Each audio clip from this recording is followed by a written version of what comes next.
Off a day. And good morning. The Committee on General Government Operation and Appropriation is now called to order. Today is Thursday, April 20, 2023. The time now is 9 o'clock.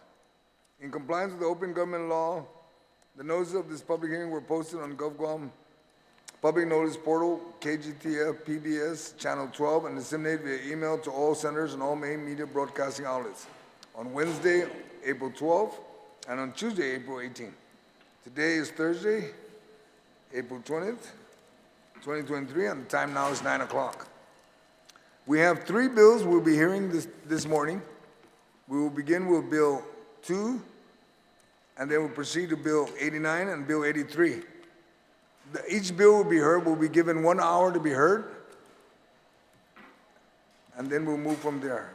Bill number 2-37 CR, introduced by Senator Telo T. Taitague, co-sponsored by Speaker Therese, Terlaje, Senator Frank Blas, Senator Sabina, Perez, Joanne Brown, Darrel, Barnett, Tom Fisher, and Dwayne Nicolas. An act to add a new Chapter 8B to Title 4 of the Guam Code annotated relative to the implementing the Supplemental COLA Adjustment Act, a supplementary cost of living adjustment COLA for government of Guam retirees who are residents of Guam, and to add a new Section 13108A to Chapter 13, Title 2 of the Guam Code annotated relative to creating a special cost of living economic service. Fiscal note for Bill 2-37 was requested on January 6th. It was received and disseminated to all senators via email by the Committee on Rules on January 19, 2023. Those testifying on behalf of Bill 2-37 are invited to the panel. We have, at this time, we have Ms. Paula Blas, Director of Retirement Fund, and we have Mr. Mike Phillips today. Those testifying on behalf of Bill 2-37 have been invited to the panel to have a seat on the panel. The general rules of conduct. Written testimony shall be submitted to the committee. Please provide my legislative staff with your written testimony for photocopying. Testimonies may be read, and lengthy testimonies should be summarized to about 5 minutes. Those testifying be allowed to present oral testimony. Once you're done, please remain in the room for questions or for additional testimonies may be desired by the members of the committee. Questions and testimony shall be confined to the substance or nature of the agenda. Personal inference as to the character or the motive of any senator or any individual testifying is not permitted. Any violation of the general rule of conduct will result in removal from the public hearing room. Proper form and decorum shall be practiced by all present in the public hearing room for these proceedings. Individuals who fail to maintain proper form and decorum will be restricted from participating and will be escorted from the room. When you speak, please make sure the microphone is on, that you speak into the microphone. Please state your name, your title for the record. I'd like to acknowledge my colleagues that have joined me this morning. Begin with Speaker Therese Terlaje, my vice chair, Senator Telo Taitague, the author of the bill, Senator Amanda Shelton, the legislative secretary, and Senator Roy Quinata. I would ask now, Senator Telo, if you, just a reminder, there's three bills this morning. Each bill will be heard, given 1 hour. I'd ask my colleagues to minimize your questions because I will be watching the clock. Thank you. Senator Telo, please give your opening statement. Mr. Chair, and you know, it's quite nice to be able to work with you, be your vice chair. I'm very honored to be that part of your committee. So, buenas, day. Good morning. And Sejus Masi for showing up today. To all the retirees who are listening in, who are not able to make it. You know, being a retiree, you have your own hours. So, but to the future retirees that are listening in, because it will also affect them too. And of course, to all my colleagues for joining me here this morning as we attempt to, yet again, modernize our COLA payment system. This measure, Bill 2-37, is not new. I've been pushing for a responsible, realistic way to establish some sort of parity in terms of cost of living allowance payments we provide our Government of Guam retirees.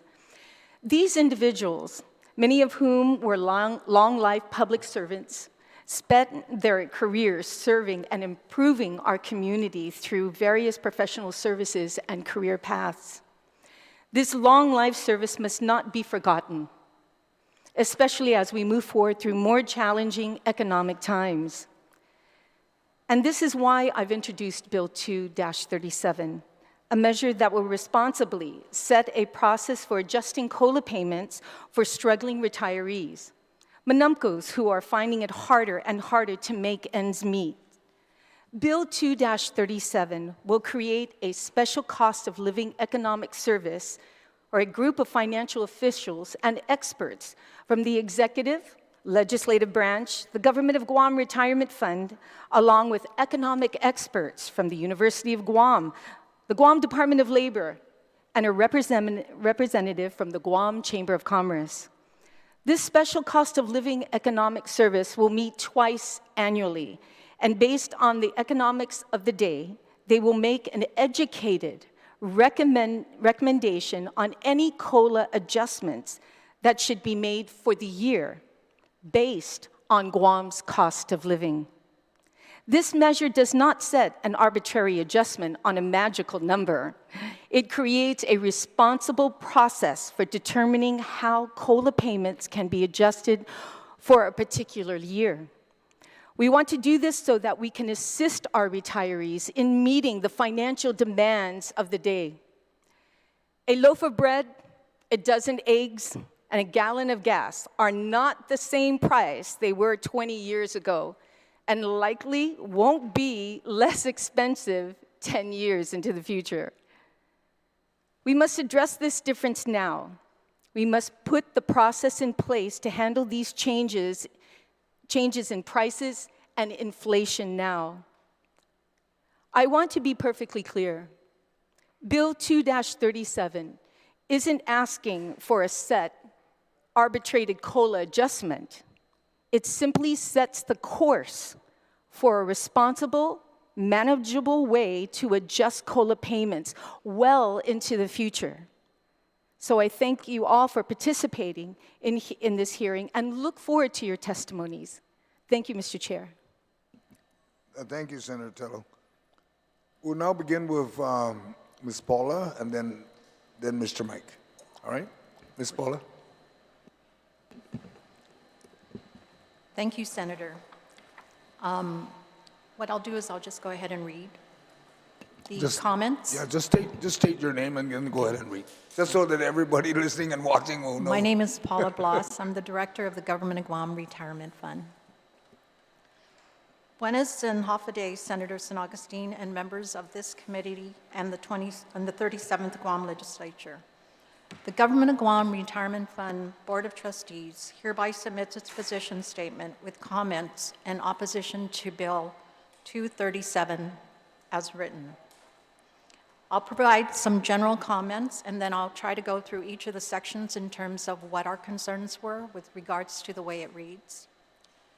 Bill 2-37, if enacted, would require the retirement fund to create ultra-vires standards of eligibility to determine residence and domicile of retirees, but not their survivors, who then would be entitled to receive amounts appropriated from the general fund described as supplemental COLA adjustments.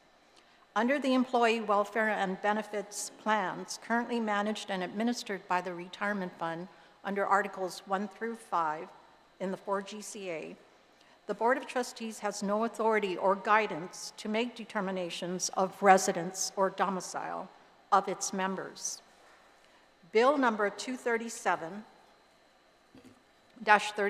if enacted, would create a special cost of living economic service to meet and annually develop a Guam cost of living report, to estimate Guam's cost of living and to recommend a cost of living adjustment and a declining sliding scale COLA adjustment for the succeeding fiscal year, using a baseline and declining sliding scale schedule commencing at 40,000, with an unspecified designated cap.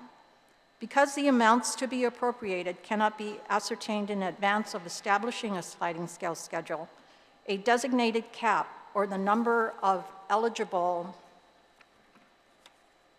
one second.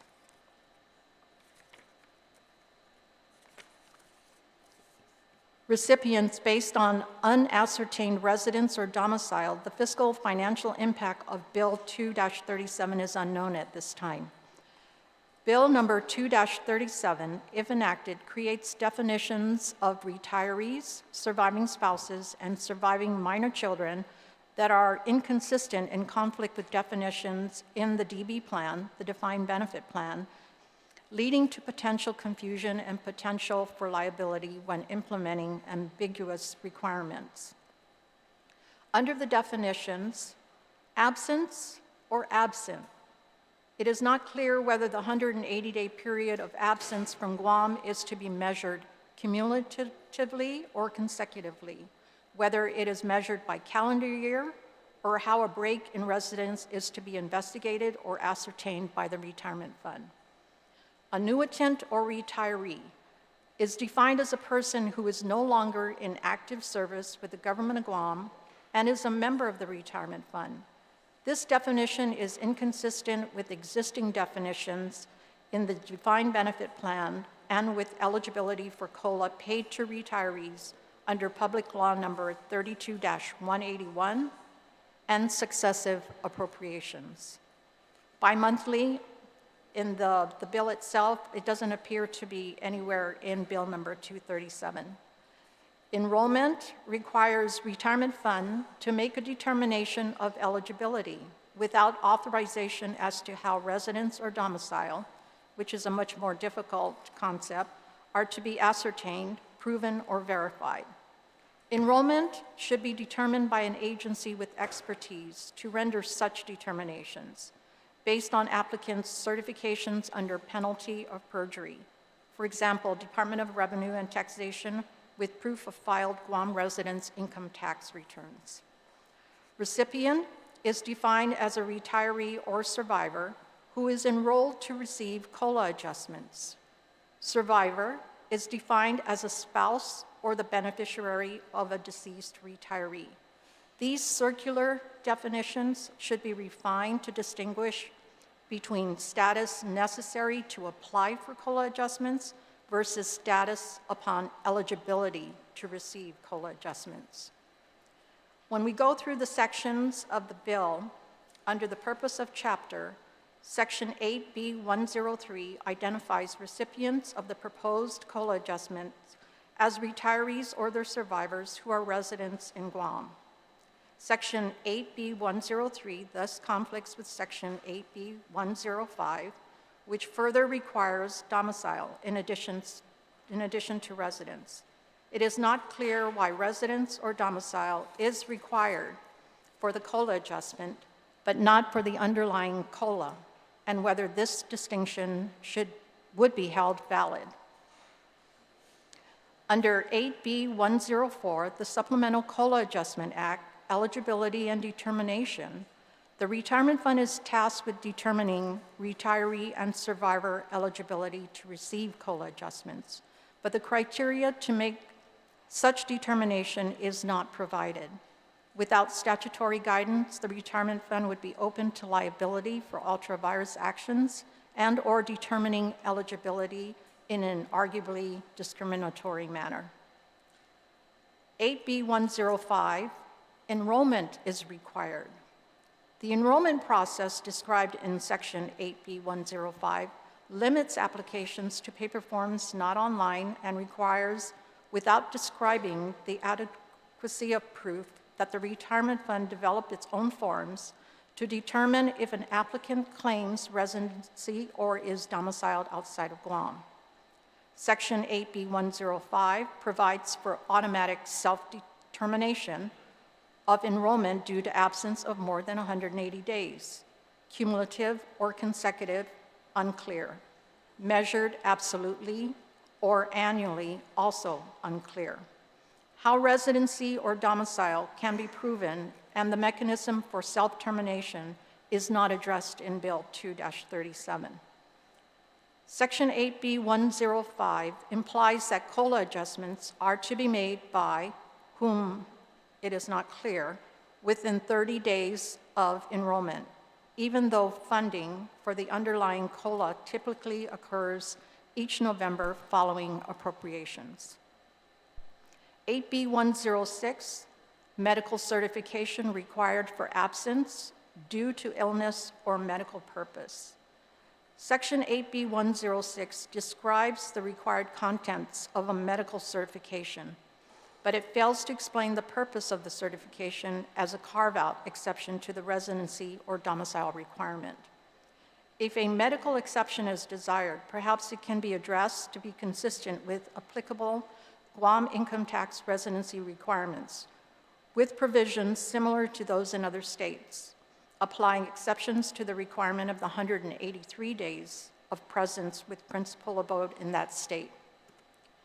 8B108, survivor of a deceased retiree.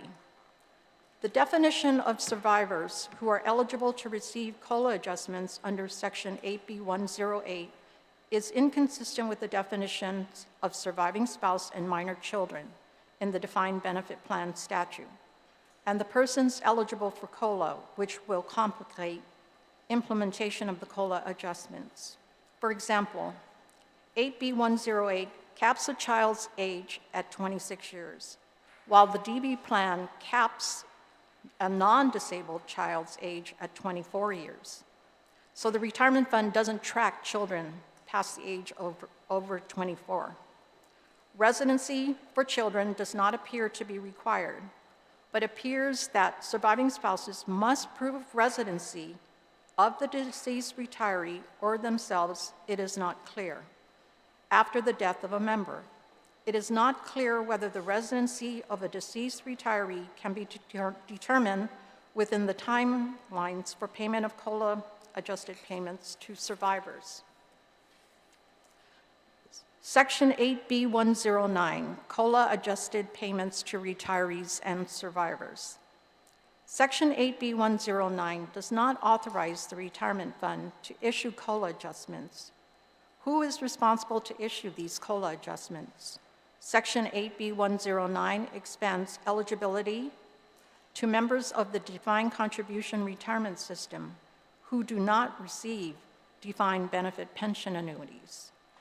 The DC plan, retirees receive distributions based on their account balances. How will a COLA adjustment be calculated for DC retirees? 8B112, recoupment of overpaid COLA adjusted payments. Section 8B112 does not specify what agency is tasked with determining whether an overpayment has occurred. 8B113, which is the waiver, with respect to waiver, suggests that payments of COLA adjustments are to be made by an unidentified entity and not by the retirement fund. Why is a waiver necessary if a retiree or survivor must apply to receive the adjustment? 8B114, EFT for COLA adjusted payments.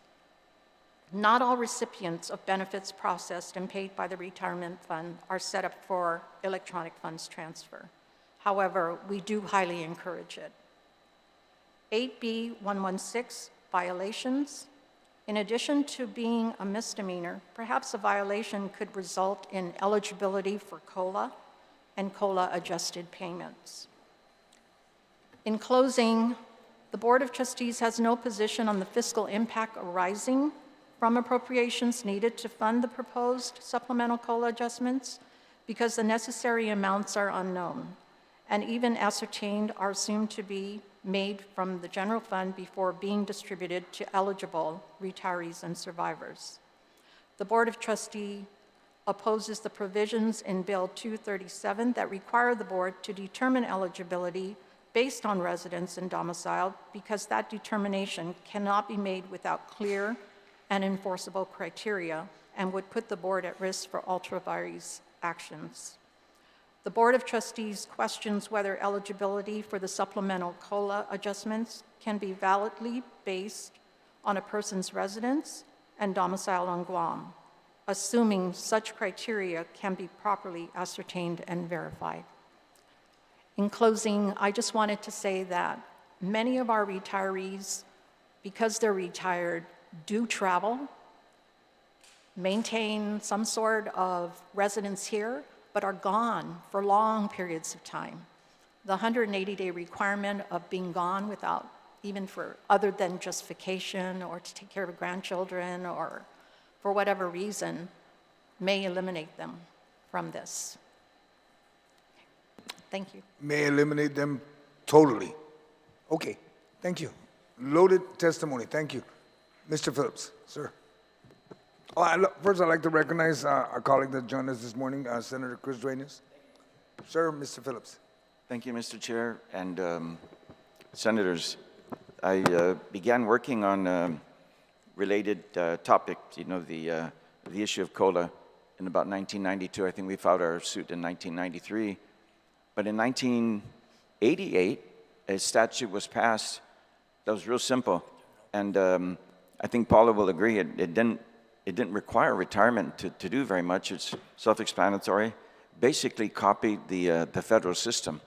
And it's based on inflation. But retirement didn't have to worry about determining inflation. That was left to another body that was doing it. That was Commerce, if I'm not mistaken. It was either GIDA or Commerce, but I think it was Commerce. Of course, when Commerce was doing it, they didn't think they were doing it to compute the inflation rate that would be later used, and was supposed to be used yearly, to increase the base salary for, if you call it that, the retirement benefits for each retiree. And so, quite frankly, they were honest. And they calculated inflation on Guam exactly where it was. One year, I think it was even 14%, double digits, and it was. And so other years, as we've seen in the past, it's either 0 or 2, and then recently, obviously, we've had like 7%. We probably will have that for another year. But the statute, and I don't think the project proposed here would require or needs to require retirement to do that as a qualification with regard to whether this can go through or not. It can be assigned to somebody else or not. And I'll tell you, with regard to the list of possibilities, and Paul has expressed a few, and I'm sure she has many more, and the board probably has a lot. Quite frankly, even speaking to your late father, we could go on for hours with regard to what needed to be done there, because he had to raise the money to make sure that retirement could deliver. And as we know, there was great success in the market and with their investments, and they did very well. But that's just one aspect of what needs to be done. In our case, which started in 93, most of the conversation took place probably in 2006, 2007. So you have all the retirees there, and they're giving their input with regard to what is really, really important to them. Although they weren't part of the case, Commerce is trying to explain, hey, we didn't really do this for them. And they're trying to explain that 10 years later.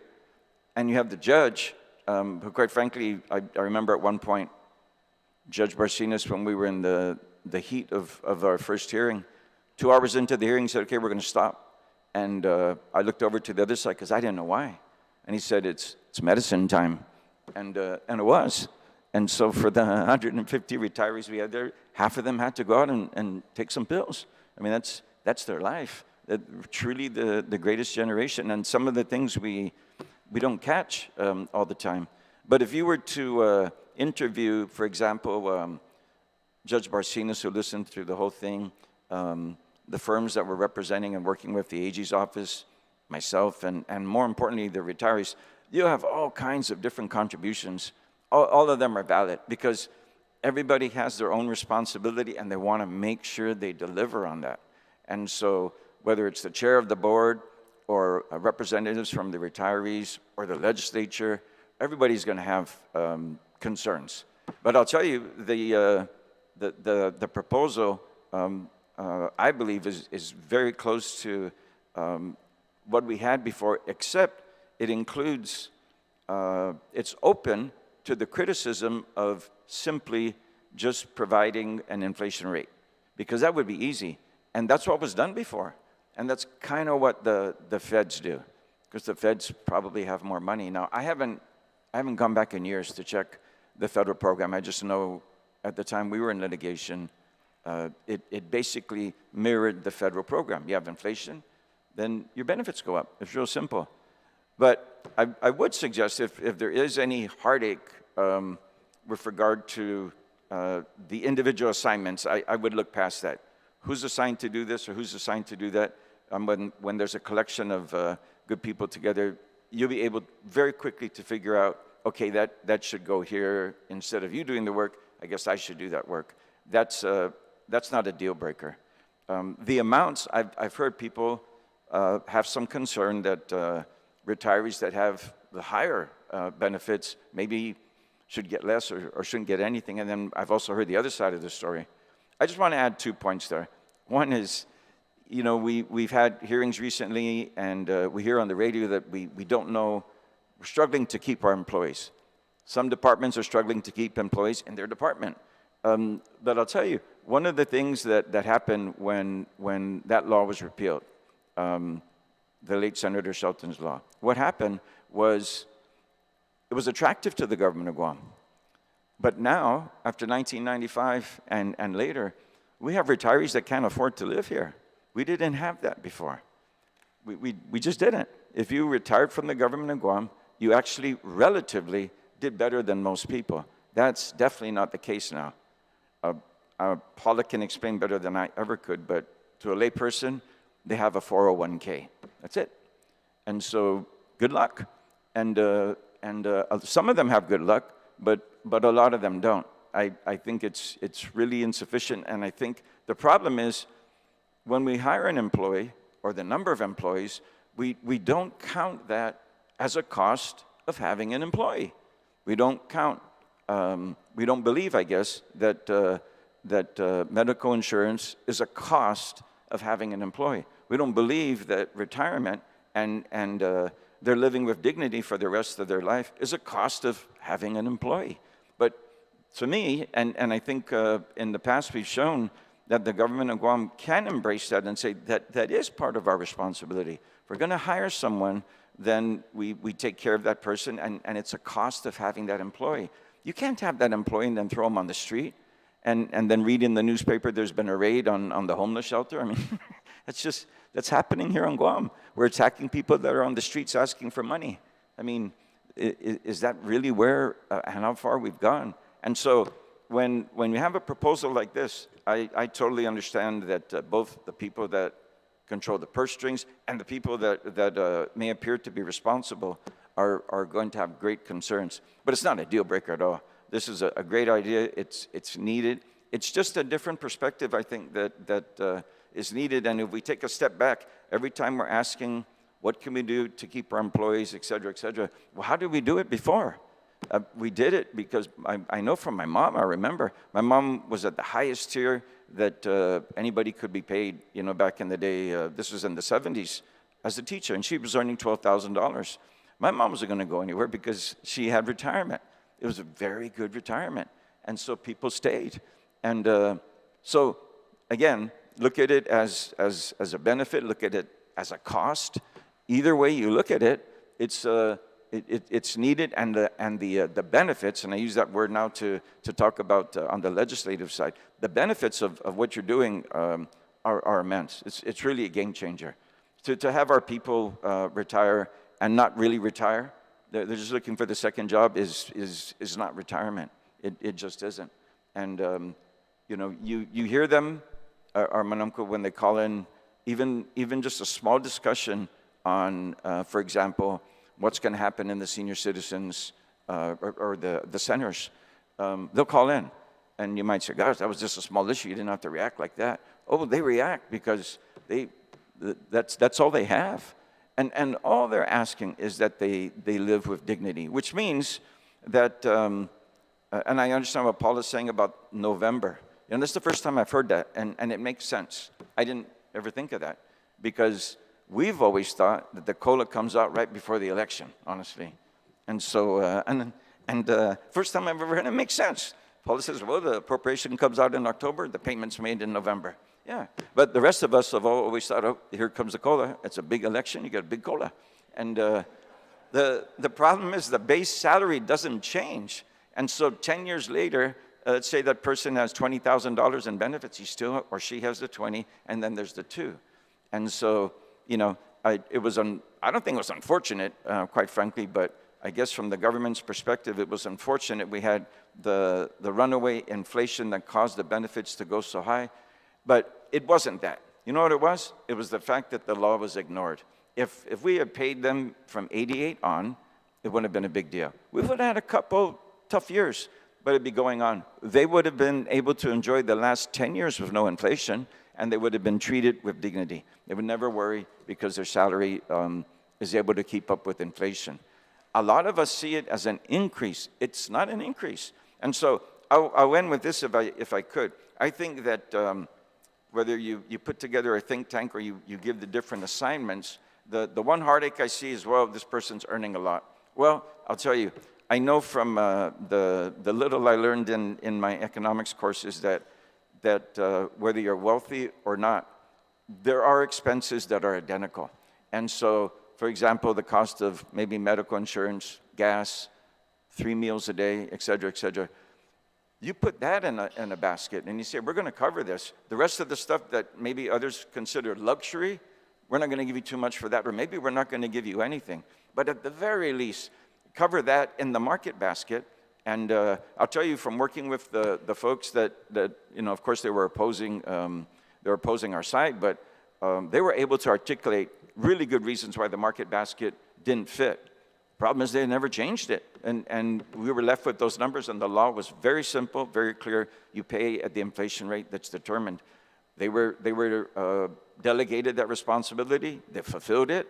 They had no idea they were doing it for the lawsuit, for the retirees. They were doing it, you know, based on whatever they found. Now, of course, when you go back and you say, hey, but how about if we were to limit it to food, medicine, shelter, et cetera, the numbers would have changed.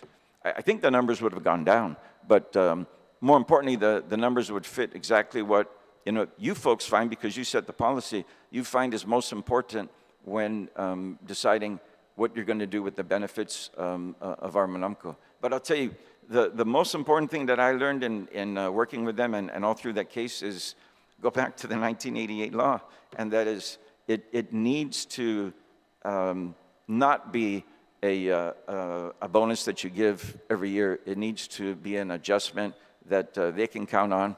And I strongly suggest that it be a cost of employment with the government of Guam. It just be a cost. And we realize, hey, we're going to hire this person. This is the cost. You know, for lay people, I know what a person's salary is, and I don't really review the budget, but I do see it, whether it's on social media or on the news, and you have the cost on the right side. The cost is way higher than the salary. The problem, though, that cost is not including retirement for very much. If you include that, two things will happen. One is we won't have a middle class that enters poverty when they retire.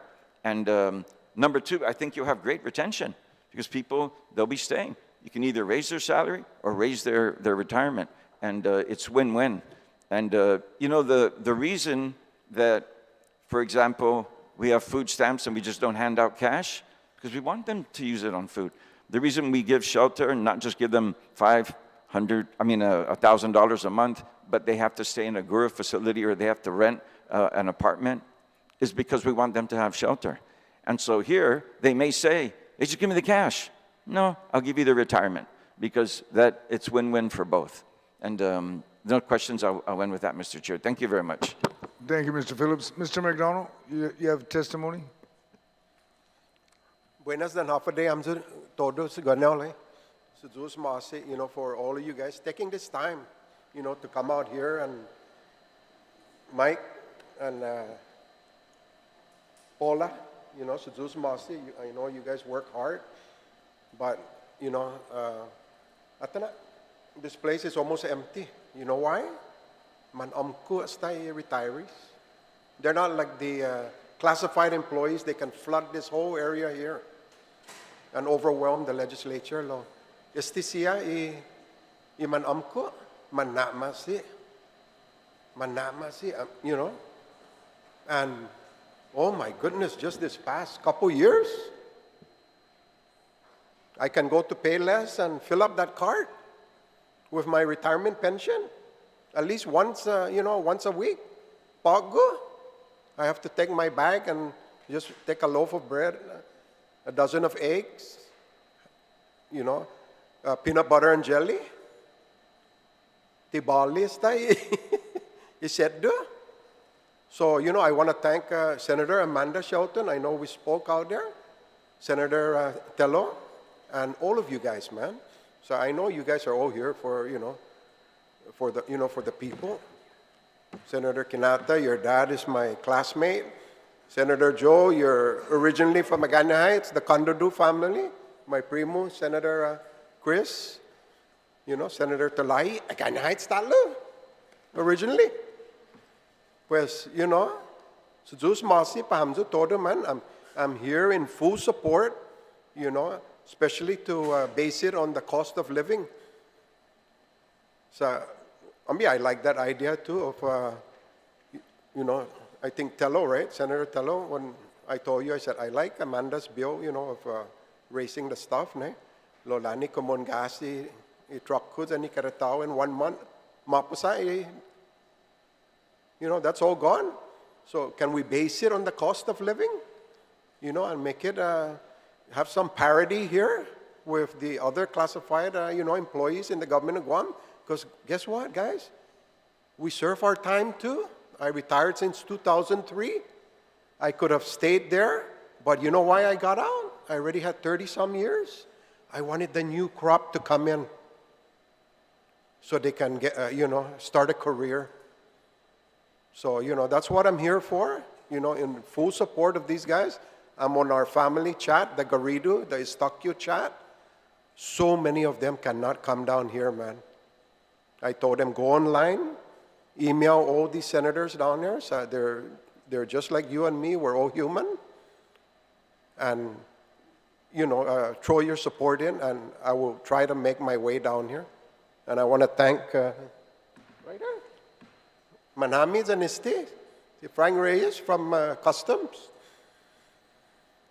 So, like I said, that's why we can't fill up this place at Bulam and Malongo, man. They got a lot of bills to pay, especially medical bills.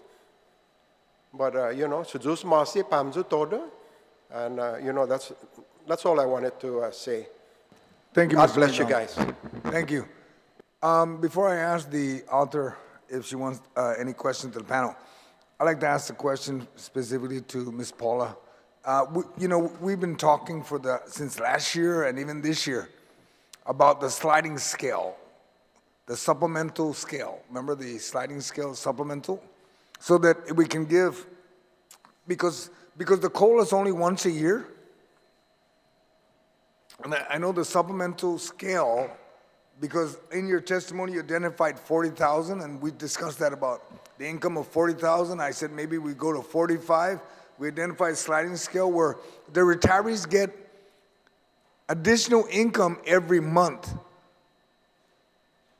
which basically would follow the inflation, but it'd be something that would have to work with you on that one. That one I know we're in discussion. Maybe would you like to comment something about that? Just because it's about retirees anyway. You're actually referring to the supplemental annuities. I know that one. That's right? correct. Okay. That's also known as what we call the 4238, which was a cumulative increments that were provided over so many decades, totaling up to $4,238 annually. The individuals that are eligible for that supplemental are retirees who retired as of 10/1/1995. And that was available to all of them, regardless of what their annuities were.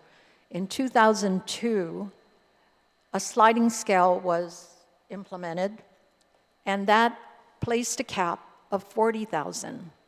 And that was a cumulative of, or the aggregate of whatever they were receiving in their annuity plus the supplemental benefit. For example, if a retiree made $35,000 a year, they would have gotten the full $4,238 supplemental. If they made $39,000 a year, they would have only gotten $1,000 in the supplemental, not to exceed $40,000. the $40,000. That's the supplemental annuity. So it's only those who retired as of 10/1/1995. I believe Bill 8937 is trying to, 2-37 is trying to capture all retirees, regardless of when you retired. Correct? Okay. The only thing I'm concerned about is that because exactly what Mr. McDonald brought up, once a year, as soon as you get it, it's gone. Mr. Phillips brought it up. And when we identify that people, cost of living is so high here, is that, okay, we adjust the COLA. Great, you get it once a year. It just doesn't meet that. You get it 1 month, it's gone the next. By Christmas, it's gone. By January, you're right back to panhandling or whatever, which is not something we want, indignity. And I just wanted to make sure I understood that, and then I'll be reaching back to you, Paula, in reference to that, so we can find a way to give it monthly. The retirees need this monthly. They don't need it once a year. They need some kind of support and a supplement or whatever, but I'm worried about the cost. Because at the end of the day, exactly what you said, when we try to identify and calculate the cost, the budget's already in place. When we start saying, okay, estimated 3,000, 4,000, whatever the amount is, we need to know it up front, early on, because the budget is in place. And when it's hidden and unknown, you can't pass a budget with an unknown number. It just doesn't work that way. The number has to be set in stone for that year, and then we move on, then we figure out for the following year. Okay? Mike, you wanted to comment real quick, and then we'll give it to Senator Telo. Maybe Paula has an updated figure or can better explain this, but if you were to take the purely defined contribution group, the group that I affectionately call the 401k group, the late Speaker Ben Panglinen, when he spoke before the Accountants Association, it had to be around 2005, 2006. He said that the average amount in their 401k was about $12,000 at that time. If that's correct, you can imagine that they don't have very long. And we look at it like they're in need and we need to help them and all that, but if you think about it, if you create a program as is proposed, then you also are rewarding the employee that works with the government of Guam on his or her very first day. Because the very first day, you can do different things. You can buy them clothes, you can give them passes to eat food, you can do all kinds of things. But giving them a retirement plan is something that I think beats most of that, and it almost guarantees you a security program for the government where the employees have a reason to want to stay.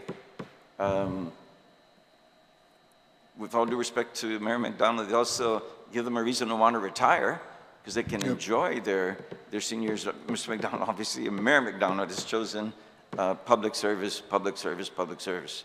And I know because I work for them a few things, it's just never-ending energy. But he's correct. A lot of them, Manonco, don't enjoy that same that's fire, I guess, that he has. But I would say this, that the amount, if we can get that today, for just the pure 401k group, I think that alone, it shocked me back then. I think it would be very scary because now, from 95 to now, and how many decades that's gone, that group is already ready to retire. So a lot of them that chose that option are retiring strictly on what they contributed, and they're basically told, here, you can spread this out the number of years that you live. And this is where we come in. See, this is what I'm suggesting, is that's the appearance of when we're coming in. That's wrong. We just didn't pay these individuals the cost of the employment during their employment. And so we're coming, as Mayor McDonald, eloquently explained, we're almost coming to their rescue, but that's not the case at all. They're our responsibility. We gave them that career. The government in Guam chose them. No, we want you to be a teacher for 40 years or or work at DPW for 30. That was a mutual agreement. We're kind of not fulfilling our end of the deal by taking care of them in retirement. And so while it looks, as Mayor McDonald explained, like we're doing what we need to take care of those people today, I'm suggesting that it's more wholesome than that, and it's you know, almost a global approach to it, because from the very first day, we treat that person as part of the family, and we understand it's a cost of employment. We get a benefit from them, they're gonna stay with you. And they get a benefit from us. They have a retirement program that at least matches that they would get working for the federal government. Okay. And not burdening Paula and the Okay. board. on Thank you, make Mike. sure. Okay. Okay, Senator Telo. Thank you, Mr. Chair. First and foremost, I would like to thank you for being here to testify and even there being here for supporting this measure. However, not revenue tax, but retirement, yeah, like our chairman said, it's a loaded testimony. And I knew this bill was a bit complicated, but you know, change is very difficult for a lot of people. But I'm coming to meet more and more constituents, more and more retirees coming to me asking, look, we can't afford to live on our retirement. I'm 79 years old, I can't get a job. Nobody's gonna hire a 79-year-old to supplement, you know, their income. And I truly understand that. And they always bring up the same thing, even when I'm on talk radio, that why can't we follow what the federal government does? And they adjust their annuities based on their living, where they're living at. So if an individual works or lives in California, a retiree in the federal government, and an individual works in North Carolina, it's two different areas that the cost of living is substantially different. And they're subsidized by their retirement. The federal government subsidizes them. It's a little bit different on the sliding scale. Now, the whole purpose of this bill was to also ensure that the money stays on Guam. And some of the comments that you made here, Paula, on A and B, they're really not necessarily required in the bill. Once we have this group of individuals that we put together to decide this, to look over, you know, what other jurisdictions are implementing to assist their retirees. And like you said, Mike, to make it more attractive to come to work for the government of Guam, because God knows we are losing so many of our workers to federal jobs. Because not only do they pay well, but their retirement is so much better than the government of Guam.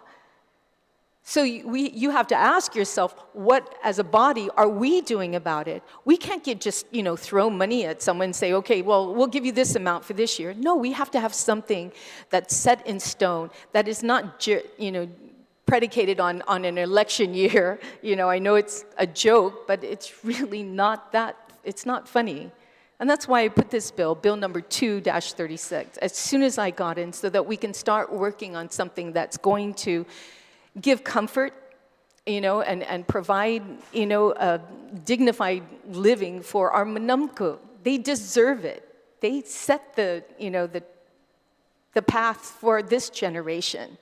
So it's upon us that we do the same for them. Now, the comments you made, Paula, I wish we had a chance to sit down and talk. I wish you'd called me on this.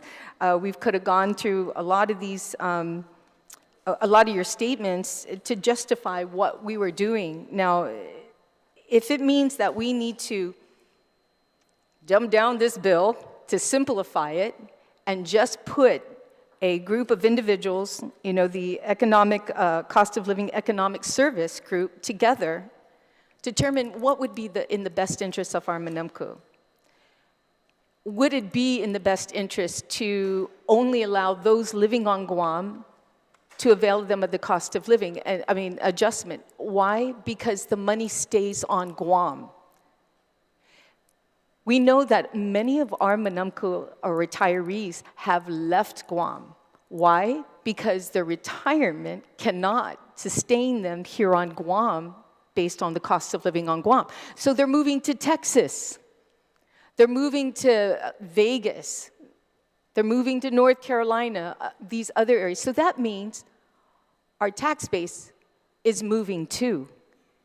It's not going to be regenerated into our economy. And that was the reason why that those who are on Guam to avail themselves of this cost of living is based on Guam's cost of living. But if we can do that, those who are leaving off island and adjust the cost of living if they move to Texas, which is a lot cheaper, then we know exactly how much we can give them on an increase in a cost of living adjustment. But, sorry? If at all, Fanan. Yeah, very true. There was when you talked, Paula, about like who decides on this, now I talked to Senator Joe, and he said that COLA is received from a check by DOA. It's not retirement that issues out the check, correct? Okay. No. No. Can you explain No. how the process is when it comes to COLA? Okay, for the actual base COLA for FY23, which was the 2,200, DOA actually transmits the funds to the retirement fund, and then we send it out electronically. Okay, so DOE tells you, here's the amount, and then the Yes. check comes from retirement, correct? Yes. Okay, but it's basically DOE that gives you the funding and also the check mark, and sign off on, okay, you can issue out these checks, correct? Correct. Okay. So it's, because one of your comments in here, who is responsible to issue COLA adjustments? Well, we all know that. It's the adjustments are done by the legislature. Because this group of individuals, the Special Cost of Living Economic Service Group, brings their findings to the legislature. Because COLA is not codified in law. You do not find it anywhere in the Guam Code Annotated for COLA. It's the legislature that does this. So this group would come to the legislature and give their findings, assessments, their study, the educated guess that they have that, okay, those who are making $40,000 and below should get this amount, and those moving up for a sliding scale up to $100,000, gets this amount. Now, I've heard from other constituents that we should not leave out anybody, that there should not be a sliding scale. And,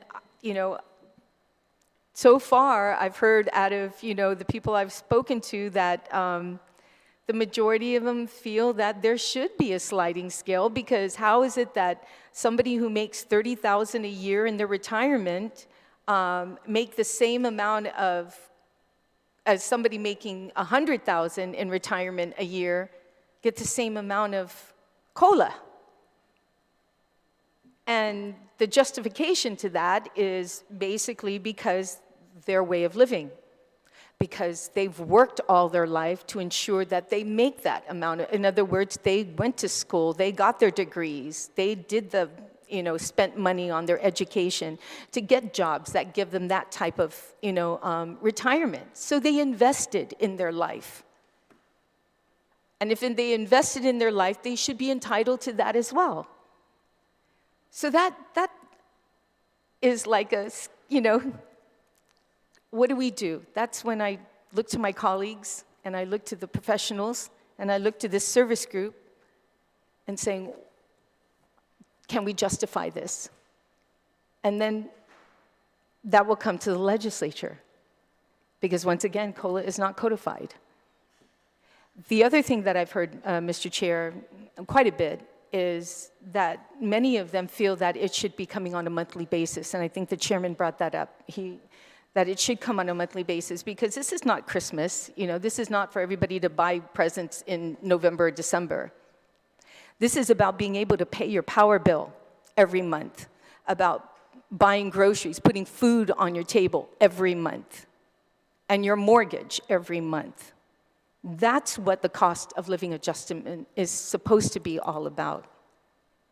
We have other testimonies that haven't come in yet and asked for a little bit more time, Mr. Chair. So if we can leave this open for the record to allow other testimonies to come in from Mr. Ardalagan. He also did not agree with the sliding scale. We're going to get those who don't agree, but I'm very open-minded on what is best for our people.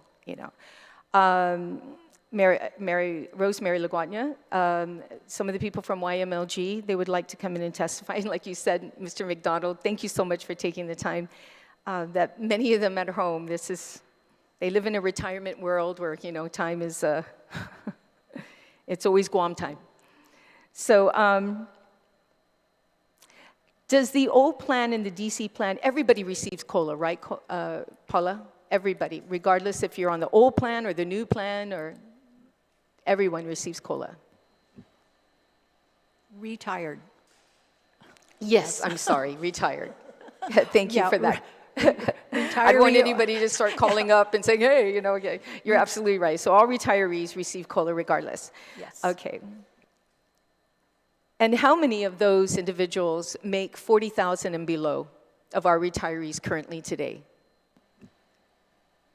For the DB plan, there's... Just all retiree. Doesn't matter if it's DB, old plan, or what. Just all retirees, 40,000 and below. How many of, what is the percentage? Yeah, I can't ascertain the DC because they don't receive an annuity, so it's not like I have a fixed number that I can work with. So for the DB plan, there's approximately, a majority of retirees are below 40. The majority. So a percentage would be 90%, 80% of the retirees make below 40,000? I'd say a little over 70. Little over 70% of our retirees make below 40,000. Yes. That is quite large. There are a lot of people out there that need help, okay, that's good information. Like I said, we can simplify this measure, this bill, and allow my colleagues to answer any questions they have. But, Mr. Chair, yeah, I'm looking at maybe substituting this bill and providing something, and finding something that is, let's start from the basic. Let's start simple. Let's work on trying to, two things I'm hoping for. One is that we give COLA on a monthly basis, so that people have that money monthly, not at the end of the year. Two, that we find a way to adjust their cost of living annually, and look at what this group can provide us as far as any kind of recommendations, and what other jurisdictions, of course, utilizing the federal government. Like I said, many of our people are leaving their jobs, the government of Guam, and going to the federal side because of their retirement package. So that said, Mr. Chair, I continue to keep this open. I'll provide another bill that would simplify it, and let's get started. Let's do this for our Manumku. They definitely deserve this, and we can't wait any longer. And what we need to do is come up with a realistic number, because the last thing I want to say is that I'm hearing from private sector people saying that my tax-paying money pays for the government of Guam retirees. The private sector. So they want justification as to why and how their tax-paying money is being paid for. So let's give them that. We owe them that. So thank you, Mr. Chair. Thank you, Senator Telo. I will also offer that we will continue this bill, and we'll have another hearing if you prefer, even if it has to be at 5 o'clock, so we can allow retirees to come. We'll have another hearing on this bill. And because of time constraint, I asked my colleagues to ask one question. Madam Speaker, do you have a question? You want to pose one question at least, just so we can cover a little bit? But we will do another hearing on this bill, okay? This is not, I'm not going to adjourn this bill today. And we can even change the bill then. Discuss that, and then we move it forward. Madam Speaker? I was just going to say 5 o'clock may be late for them. It's not during lunch or breakfast or like Thank you, Madam Mr. Chair. Thank you, Paula, the Director, and Mr. Phillips and Mr. McDonald for your testimonies today. Yeah, so I see the retirement funds concerns regarding residents domicile being the ones who have to determine that, but I didn't see any objection to a sliding scale or basing COLA on consumer price index tied to the items in the bill such as housing, rental, healthcare, food, transportation, utilities, or fuel costs to estimate Guam's cost of living. And so I think that's good. What about you said there are 70% of Guam's retirees on the defined benefit plan make less than 40,000. That's why we're trying to address with this sliding scale. But on the DC plan, do you have an estimate? You said you don't know their exact numbers, but would you say that even more percentage of the DC plan is making less than $40,000 a year?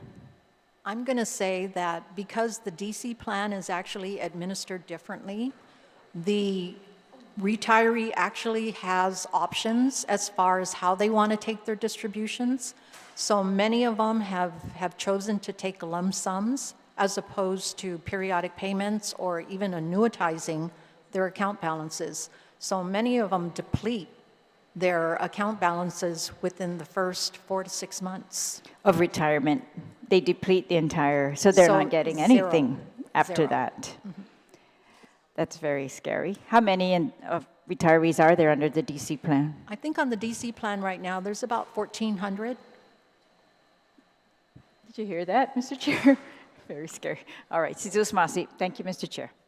Thank you. Senator Roy, do you have your single question or reserve until the next No, I'll hearing? reserve it until we hear the other bill. I think they're both relevant, so I'll go ahead and pass my time until that time. Okay, thank you. Senator Shelton? One question? Thank you, One question, Mr. then we're Chair. going to go into your bill anyway next. Thank you very much, everyone, for being here this morning. I appreciate the time and all of the information that was shared.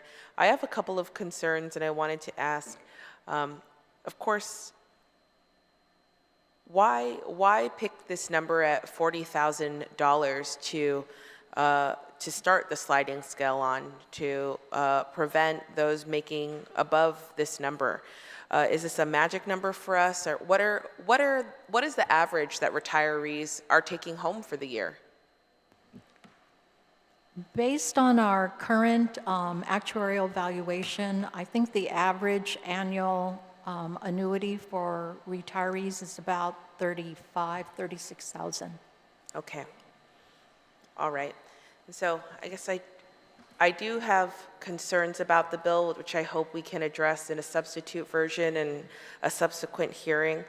But, one is that we would be tying the hands of, I think, Mr. Chair, this legislature and future legislatures, if we are required to have a report from this Economic Service Committee any time that we want to increase the amount of COLA that we are to give to our retirees. And say a windfall comes our way, or we are, in swimming in increased revenues. We don't know what's to happen. And we've seen in these last few months, we've given a local stimulus in the pandemic to different groups. We've raised the minimum wage, all of these different things that we were able to do. And preventing ourselves here to require this economic service report be submitted to us before we could perhaps increase COLA to our retirees may be something that we want to think about in this substitute version of the bill.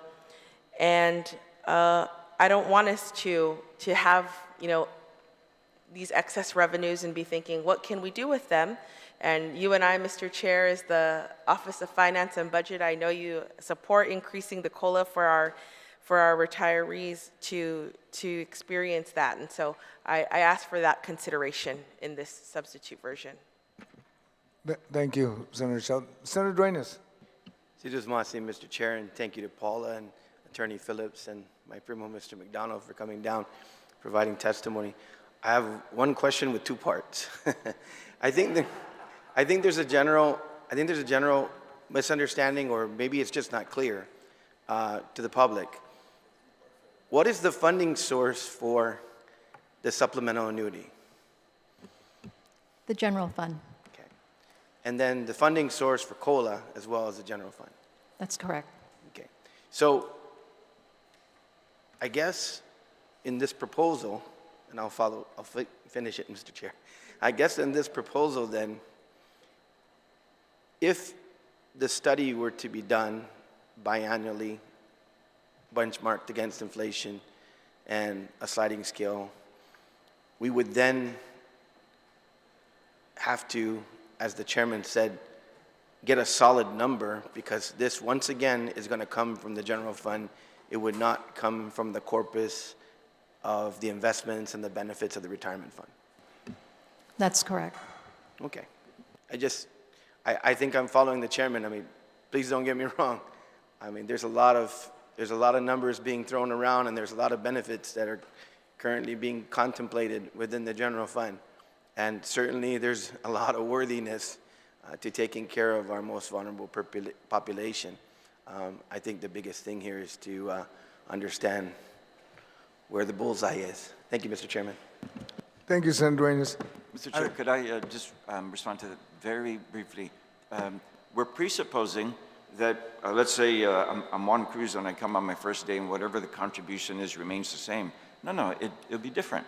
Because now, under the new vision and the idea that a cost of employment includes retirement, I'm probably going to have to give more. And that's fine, because I have a great retirement plan, so part of the cost is shared by the employee, of course. It's not coming out of heaven.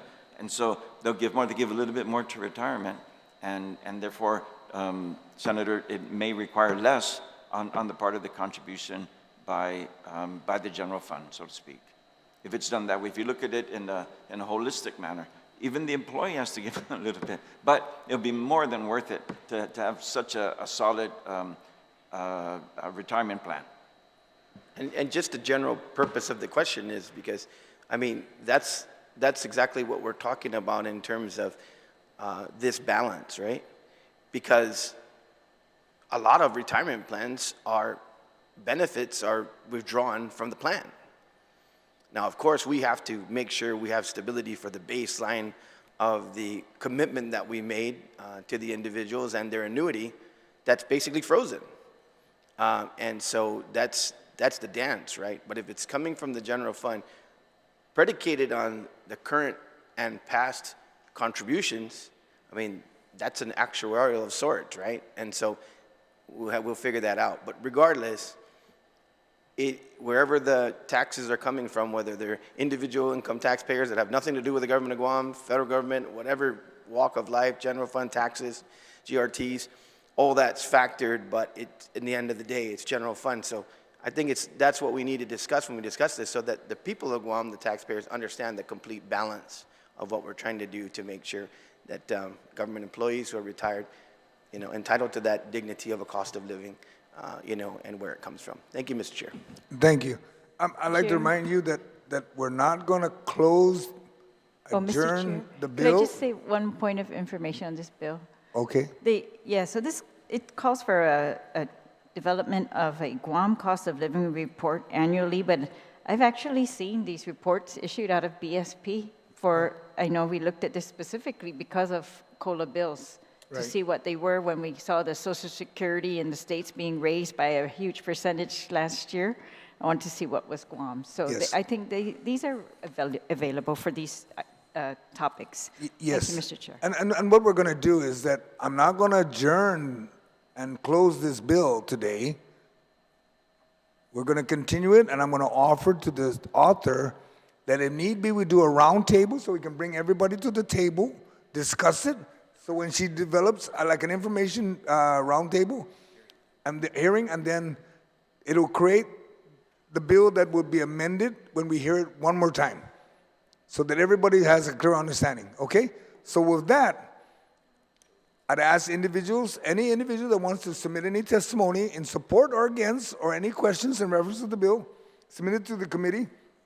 You may deliver it to the Guam legislature or send it through email to Senator Joe S. and Agustin at gmail.com. I won't ask the author to close because we're going to have a round table and another hearing. Okay, so you'll be given it. Thank you, Mr. Chair. And just a quick question. Nothing in this bill stops us from giving more if needed. So I just want to make that clear. Okay. And, the whole purpose of this is that we need to act now. So I'm hoping, Mr. Chair, that the only thing I have to say is that if we do this right away, Yes. Okay, I really appreciate it. We're going to find a Okay. date real soon. Thank and you. hopefully within the Appreciate next that. 5 or 6 days. Thank 'cause you. We got to give the 5-day notice. And Thank with you. that, again, I want to thank everyone for attending this public hearing and providing feedback and suggestion. Bill 2-37 has been heard today and will continue to be heard. Okay? The time now is 10:11. Thank you for being here today, and then we will now take a 1-minute recess before we start on the next bill, which is Bill 89-37. Thank you.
Alpha Day, and good morning again. The Committee on General Government Operations and Appropriations is now called to order. It is now Thursday. It's still Thursday, April 22nd. It is now 10. Let me look at my 10:15. In compliance with open government law, the notice for this public hearing were posted on the GovGuam Public Notice Portal, KGTF PBS Channel 12, and disseminated via email to all senators and all main media broadcasting outlets on Wednesday, April 12th, and Tuesday, April 18th.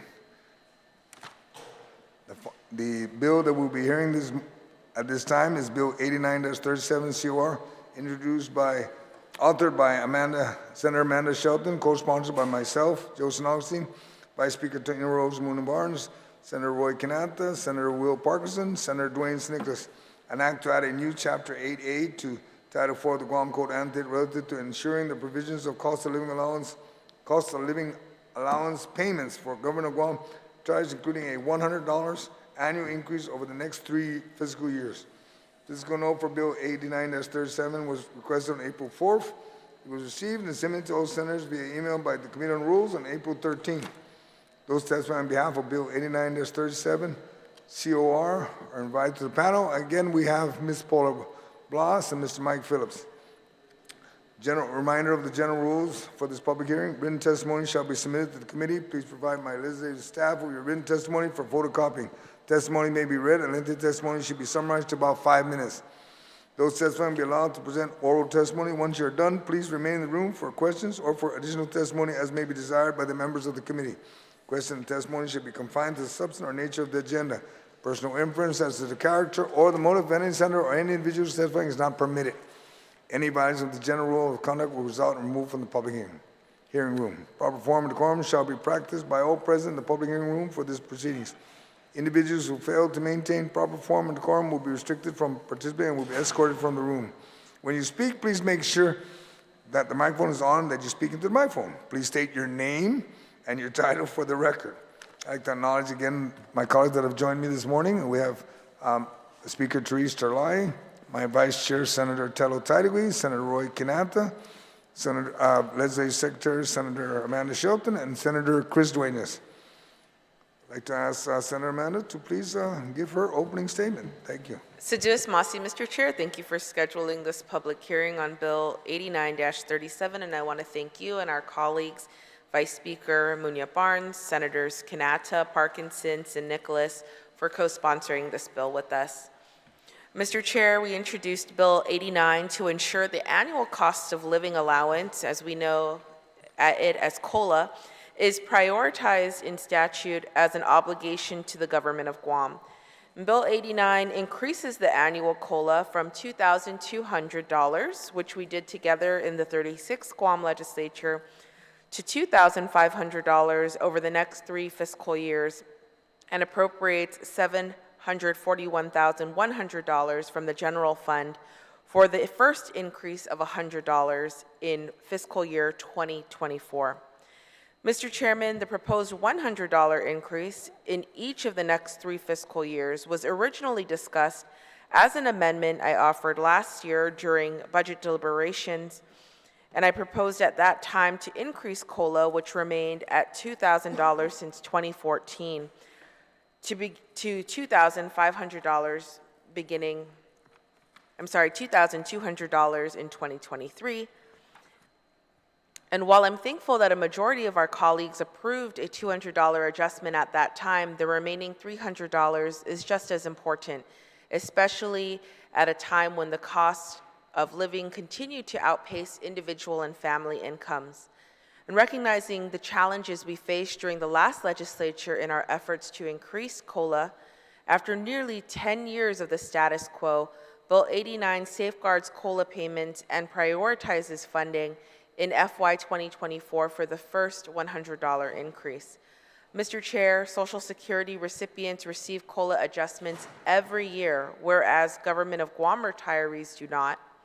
And Social Security recipients receive a COLA based on increases in the Consumer Price Index for urban wage earners and clerical workers from the 3rd quarter of the prior year to the corresponding quarter of the current year in which COLA adjustments go into effect. Between 1975 and 2022, Social Security recipients received adjustments ranging from 0.3% to 14.3%, including the following adjustments in just the past 5 years: 2.8% in 2018, 1.6% in 2019, 1.3% in 2020, 5.9% in 2021, and 8.7% in 2022. Regarding federal government retirees, according to the U.S. Office of Personnel Management, COLA adjustments are made yearly to the amount paid to annuitants. For 2023, annuitants who retired under the Civil Service Retirement System received an 8.7% increase, and those who retired under the Federal Employee Retirement System received a 7.7% increase. Mr. Chair, according to our local media reports from January of this year, Guam residents paid between 10% and nearly 73% more in the third quarter of 2022 for food, electricity, rent, building materials, and everyday necessities. According to the Bureau of Statistics and Plans, the top price increases from just October to December of 22 when compared to that same time period in 2021 include electricity up by 73%, eggs 72%, personal care services 35%, cooking oil 22%, infant and children's clothing 22%, computers 18%, rent and lodging up 16%, and car maintenance 15%. This is just to give us an idea of the increase of the cost of living for everyone on island. Mr. Chair, in recent years, the legislature and ALLOWANCE prioritized the increase to the minimum wage, public sector compensation plans as a way to help families. We just passed a 22% general pay plan. The introduction of Bill 89 represents the best we can do at this time for all our retirees, not just those retirees who live on Guam, but all of them. As we know, some may have moved off island for medical reasons. And Mr. Chair, our public sector retirees who reside outside of Guam are not immune from the financial hardships that are faced by retirees here on Guam.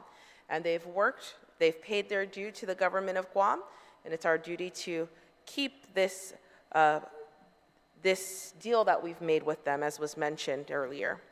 Moreover, Bill 89 recognizes there may be a number of retirees outside of Guam who had no other choice but to relocate because they want to be closer to their children or their caregivers perhaps, or because services, particularly these medical services that they or their families depend on, are not available on island. So I really look forward to the conversation today.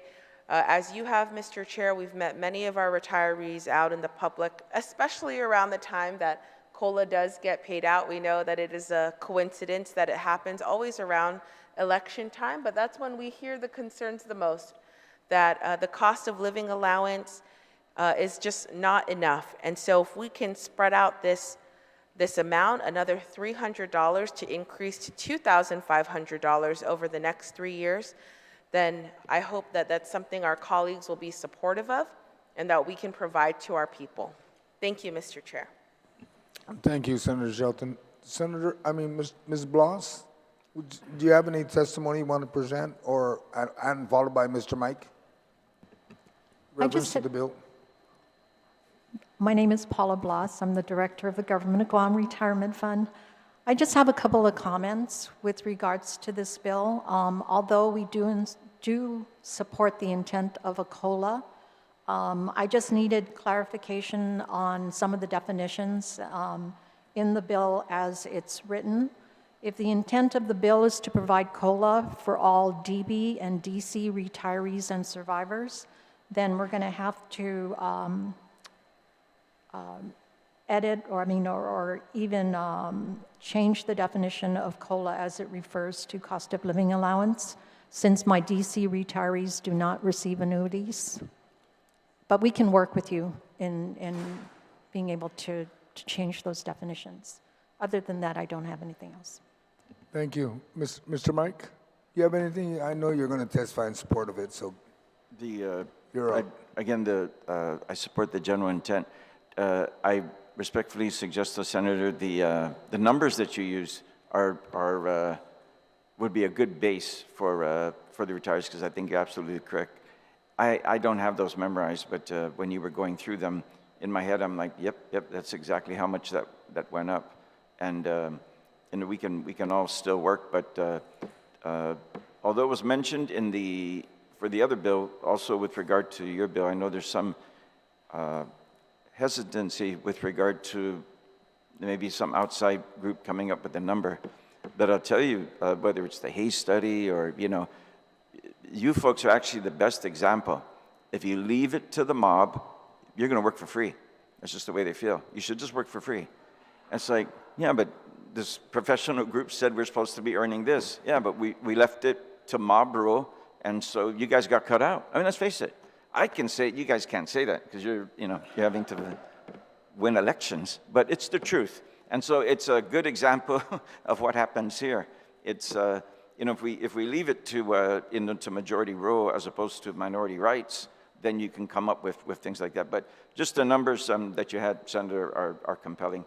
Talking to Paula on the side, off mic, is even more compelling with regard to the amazing need of our retirees. I'll end with this. I really believe that your choice and your work is very, very tough. Number one, it needs to be done. But number two, if you think of it as applying to the next Governor of Guam employee that we bring on, it may change the face and the attitude and the atmosphere, because we're now understanding that this is a cost we're both going to share. The employee's going to do his or her part too, but it's now understood that as a cost of employment, we're going to include retirement. And when you do that, of course it's expensive, but it provides retention for free, and it provides for better employees for free, meaning you have a choice of more qualified people given the same salary because of the benefits. And last but not least, it provides for a happier workforce before and after employment. Thank you, Mr. Chair. And I think I forgot to identify myself for both, but Mike Phillips on behalf of myself and to some extent on behalf of the class I still represent. Attorney at law. Thank you, sir. Senator Amanda, do you have any questions before I ask the Vice Chair and our other colleagues? Thank you. Not at this time. I'd just like to thank the panel again, and I'll yield to my colleagues until the close. Thank you. Senator Telo. Thank you so much, Mr. Chair. I too, I'm supporting, any kind of increase, but I think that we should do it responsibly. Just pulling a number out of a hat, and increasing it 100 and 100, the way I see it right now, because we're going into budget, we're starting to looking at all the agencies' budgets, and even seeing whatever excess revenue we have, or, one of the things that the good chairman brought up on one of his oversight was, what is your your obligations, and those are just as important. But moving forward, I think that, even in the 36th Guam legislature, I introduced a bill to codify the COLA, to give a base of 2,000. So there's no, no shenanigans or, politics involved. And then the next bill I introduced, of course, was to justify the increase based on the cost of living adjustment. The bill does not do that. It just, does that. But I don't think we can, if anything, just like we did when we raised the COLA from 2,000 to 2,200, was done in the budget bill. And we looked at what our revenues were, and we increased it then. So I have no problem, Mr. Chair. I mean, because by time the bill that I introduced to justify any kind of increase based on the cost of living, it's going to take a little bit of time. And once we start into budget, if we need to increase it by $100 to make it $2,300 for fiscal year 2024, then, I'm in full support of that until we can finally get this service group together to determine what's the true cost of living on this island. And, but I have no problem with that. Here, I think, if I'm not mistaken, well, Mr. Phillips, you mentioned earlier that, a group of individuals getting together to determine that. Do you believe that should be the case, that we should look at the true cost of living? Yeah, like I said, my experience in that case alone, we argued that there was no time for that. The Commerce had already published those numbers. But I'm not going to deny that the suggestions that at that time I said should be brought here, and I think they should, were good ones. People had really good comments with regard to, hey, it said 14%, but, and so while I listened to them, my position was to represent the class and to implement the law. But now I can assure you that there's different groups out there that can present different alternatives, and you decide as a matter of policy. But, we or you have removed land variances and to some extent pay and utility rates and things like that from what you decide. And so I think along those lines, having a professional group, not implementing, but follow the policy that you suggest. I think the first one, not the first one, but the main one, for example, would be if somebody earns $100,000 a year and you believe that the cost of living on Guam kind of stops at around 60, do we still give them a benefit for that last 40? Those are the decisions that you'll make, but they'll bring that to you and explain both sides. And there are arguments on both sides. Those are the types of things. But if you're going to do that work, everything Paula said didn't concern me, because I know that in order for, even if I were to argue that in court, all those questions would be asked. They're going to say, but you didn't do this. So that's just a checklist. Honestly, I would thank Paula for it, because that's a checklist of everything I have to do to make sure that everything's on board. Then there's no objections. Senator, you've mentioned a number of times, and to a large extent you're correct, that there's no codification. But in the history of Guam, there's actually two that I'm aware of. One is the 1988, what led to the COLA case, Senator Shelton's bill from way back then. And number two is one that I represented Dr. Pasita Ugan all the way through the Supreme Court. It was a $2,000 increment, and the language said each year. And honestly, I thought that was going to be the easiest case we had. We lost, because the court said there's no way they could have meant that. They give this out every November, and so when they said it's raised each year, they meant that year. Up until today, I still don't understand it, but while I can see the court's view, I mean, you read it, you'll see that it is codified. There's a codification of I believe it's $2,000 each year, and then there's the codification that was repealed, I think, Paul, in 1995? It was sometime after we filed the case, yeah. That was actually repealed by the legislature. The increase of $2,000 is interesting because it was codified, but the court said they couldn't have meant that. Right. And so, but you're right, it needs to be codified. Yeah, that's what I was going to ask Paula. And my next question to her, in this legislation, do you see that it codifies the 2,200? In other words, this will be in law. This will codify that.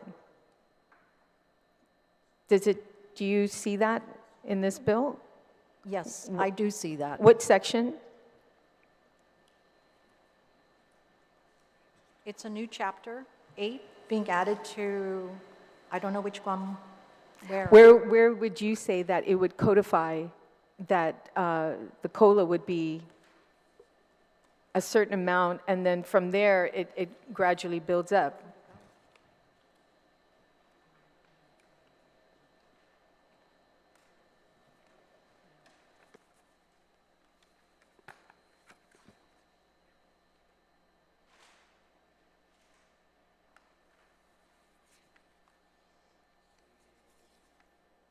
I don't see it. Go ahead. I can take a shot at it. You're an attorney, Mr. Phillips. Do you see the area where it codifies? I've obviously reviewed the bill earlier, but not for that purpose. Because it was mentioned earlier by the author that we can't hold the legislative hostage from one year to another, but I disagree. I think we can actually codify an annual annuity for retirees at a certain base amount, and then every year we look at growing it. And the question is, through a round table, I think, Mr. Chair, too, we can determine whether that is a good thing to do.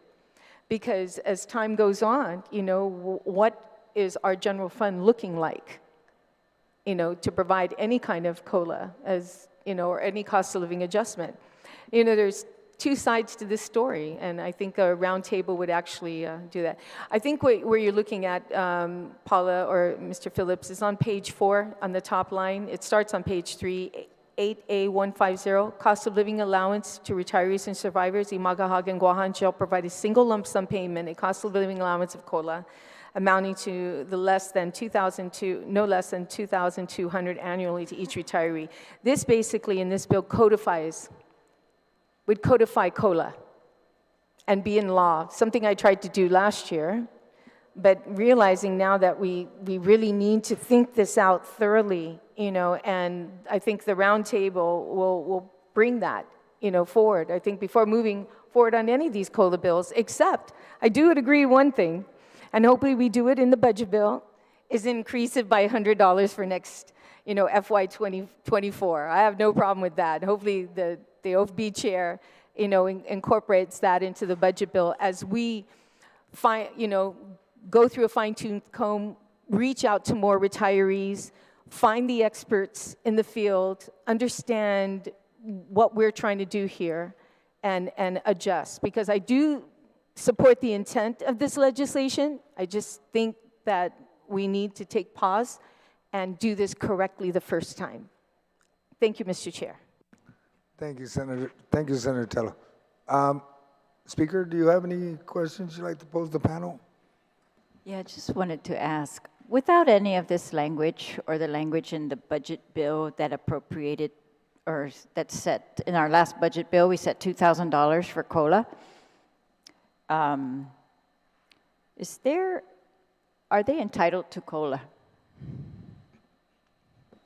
I don't believe so. In addition, well, I should say this. I've seen most cases speakers say that if the legislature gives something, the legislature can take it away. Very different from retirement, where lay people, we use the word vest, right? It vests. I've done my part. You have to do your part, and so it really depends. If it's phrased in that way, if it's kind of an extra thing you've done later, I think you can take that away. I think the proposal here, the portion you referred to, Senator Taitague, whether it says chapter or not, it wouldn't matter. It's going to be automatic. But in the last one, it does say subject to funds, and that is likely how a court would read anything that is extra. They'll say, well, that's always up to the legislature, and the legislature can take it away. It's very different when there's been a give and take on both sides. If there's any kind of give on the side of the employee or the retiree, then I think the term that is used by lay people, I think, is vest, and then it vests. But most of these will not vest. Now, if you do it on the front end, yeah, vest. Yeah, that's part of the plan. You know that you're gonna have this. And I promise I'll stop here because I know I talk long. The amount here probably would have worked in the last portion of the first decade and all the way through the second decade. And unfortunately, you folks are dealing with it like that legislature was when I first brought it to court. It's like you got 7% inflation, and so it scares everybody. But actually, the numbers here would have sufficed maybe for 15 years, 10 or 15. Paula knows better than I do, but really, because we didn't have inflation. And but that's when you look at it as the big picture, it's not 7%, it's much less. And it's definitely not zero. It's, I think the goal of the Federal Reserve is probably 2 to 3%, which on Guam would probably mean 4 to 5 to 6% maybe, for a long while at least. That's my best guess. Can you remind us, Mr. Phillips, what failure required you to bring suit for the COLA? I beg your pardon? Can you remind us what failure of the government required you to bring suit for COLA for the whole class? Well, I've always, as a matter of practice, always asked whoever was in charge at that time, would you do this? And the only times I've ended up in court is when they just tell me no. And so it's kind of like now, I'm still in court for that. And there's still 400 plus employees that have not been paid. And my bet is they haven't been told, but I don't know. I saw the numbers, and like I said, there's some 60, 70, 80 plus $1,000 owed to some of these individuals. So my guess is they just don't know. But to answer your question directly, I offer, and usually, and you know, I listened to what the chair said about don't blame anybody while you're testifying, but usually it's the AG. The AG would just fight anything. Subsequent, that's, you're saying 400 subsequent to the settlement have not been paid, right? Or they didn't they're cash in their... still owing, but, yeah, but including prior myself. to that, I'm talking about the whole lawsuit. What necessitated the lawsuit? Oh, the former coach, who I didn't speak to, but I knew of him very, very well, legendary basketball coach on Guam, Bob Richards. He came by my office, and he dropped a copy of the law because it was codified. And he circled it, and he said, aren't we retirees entitled to this?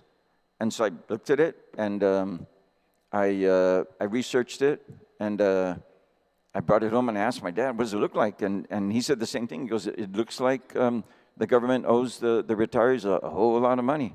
And that's how it happened, really. I haven't met Bob Richards, but of course I know of him. He's the legendary basketball coach from Aggies Junior High, and he went up to trade and did very well there. But yeah, I honestly don't know if the gentleman is still alive, but that's how it happened. He dropped it off at my office in the early 90s. So there was an obligation. They failed to meet their obligation. The government failed to meet its obligation. Yeah, it was not left up to the legislature. It was codified, and what I mean, I'm not sure if we all share the same definition of codified. It means that you obligate yourself, and it then becomes an entitlement of the retiree. They're not, subject to anything. It's an entitlement that they can count on. That's why adjusting the base pay is so important, because if you don't adjust the base pay, then whatever the inflation rate is for that year, they've lost that amount in their benefits, because they get that same amount every year, and it looks like they get a $2,000 increase every year. They don't. They get a $2,000 stipend.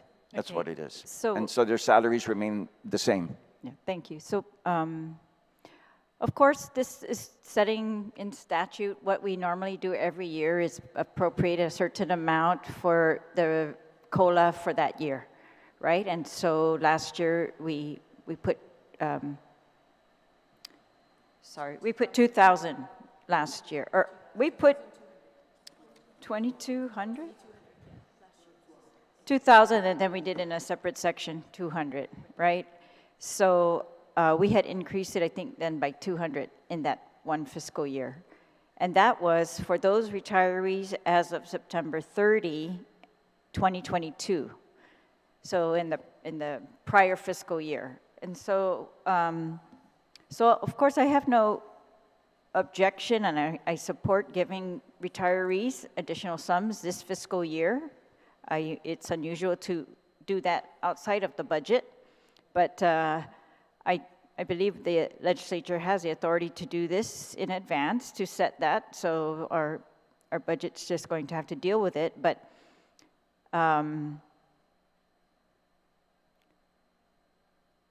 this one is, so putting in statute that the base would be 2,200 for retirees as of September 30 of the current fiscal year. And then we're going to pay them no later than November 1 of the current fiscal year. But normally, September and November are in opposite fiscal year, or different fiscal years, right? So I'm not sure that that's correct. But to give them 2,200, I guess, as a base, I don't object to. That would mean we're going to give them what we gave them last year, right? And we're going to continue that this year. And then this bill, I'm still very concerned about the level of annuities that retirees are actually receiving is too low.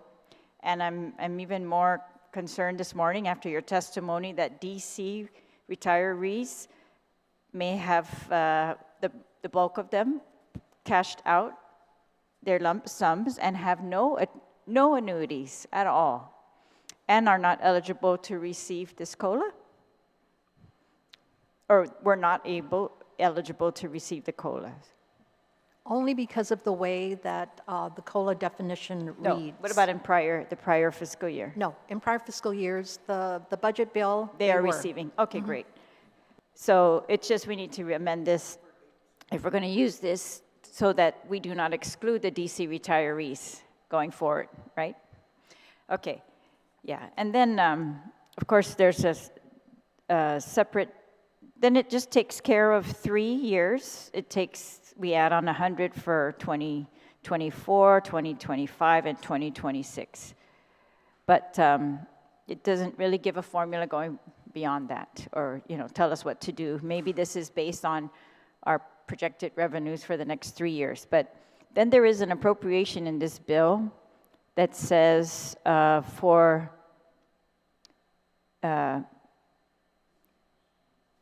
in addition, the sum of $741,000 is hereby appropriated from the general fund in fiscal year 2024 to pay each retiree of the government of Guam who's retired as of September 30, 2023.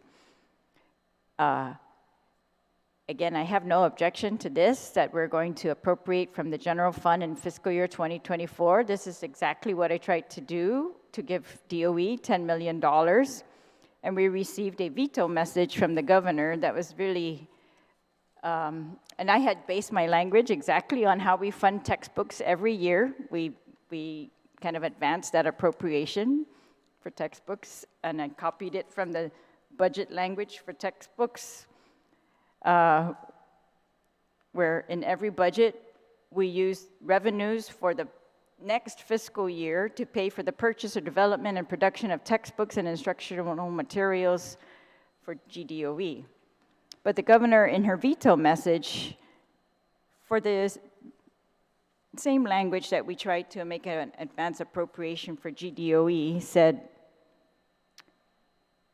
in addition to making an unnecessary $20 million appropriation of funds from this fiscal year, the legislature in this bill has attempted to appropriate $10 million from the next fiscal year, in effect authorizing the GDOE to spend tomorrow's money, which does not yet exist today. And while our administration has worked hard over the past 4 years to eliminate the deficit by exercising strict fiscal discipline, the legislature seems intent on legislating our government back into a deficit. I refuse to revert to deficit spending for the sake of furthering the illusion of legislative concern.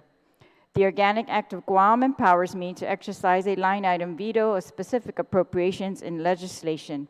Because the deficit spending provided for in this bill threatens the financial health of our government, I am exercising this Organic Act authority and vetoing Section 5. I support the remainder of the bill. I just wanted to point that out. I find it very ironic, and I'm very curious to see if this bill's passed by the legislature, how the governor acts on it, because I find the language to be almost identical to the ones that she claims is beyond our authority, leads us into deficit, and all kinds of other things. But as to giving the retirees, I mean, I just think we do need to come up with even a greater solution for the retirees. They are COLA, yes, we need to do this. We need, the amount is okay with me, we need to find it in our budget. I just think we need to find another solution as well, because for those making that amount, it's still not enough, right? So that would take you from a $40,000 income to a $42,000 income. Still not enough. I think that's way below poverty levels. So I just wanted to point that out. So just Masi, Mr. Chair. Thank you, Madam Speaker. Senator Dwayne, do you have any questions for the panel or comments to make on the bill? Mr. Chairman, and once again, thank you to Attorney Phillips as well as Paula for being here. I guess my first question, Paula, would be, in the contemplation of this bill and in the discussions on the prior bill, I would imagine, regardless of where you fell in terms of your annuity rate, if there were a study done, I think it would be easily the amount of this $100 proposed in this bill. Would you think that would be correct? Yeah. I'm sorry, I didn't really understand the last. So what I'm trying to drive at is that I support this bill. What I'm trying to drive at is that even if the prior bill were to have passed and you were to do a study, I think you would find that giving the additional $100 a year is probably even smaller than what a study would find, right, in terms of what the need was? Yes, based on the Bill 89 Yeah. or 2-37, yes. Yeah. My other question is, I mean, that's the baseline that I'm using, right? So whether we do a study or we don't do a study, I think anecdotally and based on what the authors put out there, it's very clear to see that there's crushing inflation right now, and this is going to go at least a little way to help. Paula, what is the funding source for the unfunded liability? It's a percentage of the retirement contribution rate that is paid for every single GovGuam employee. What is the estimated end of reaching and making whole the retirement fund and completing, basically exhausting the unfunded liability? 2033. I probably beyond my scope here, but I think we may get somewhere, as Attorney Phillips was talking about before, where we can strike a balance in terms of how we do adjustments, because then we could capture that revenue. That perhaps going forward can become a balance in terms of the funding source, general fund, as well as most people working today are going to hopefully be a retiree at some point, right? So it becomes a revolving fund. Does that seem like it might be able to make sense?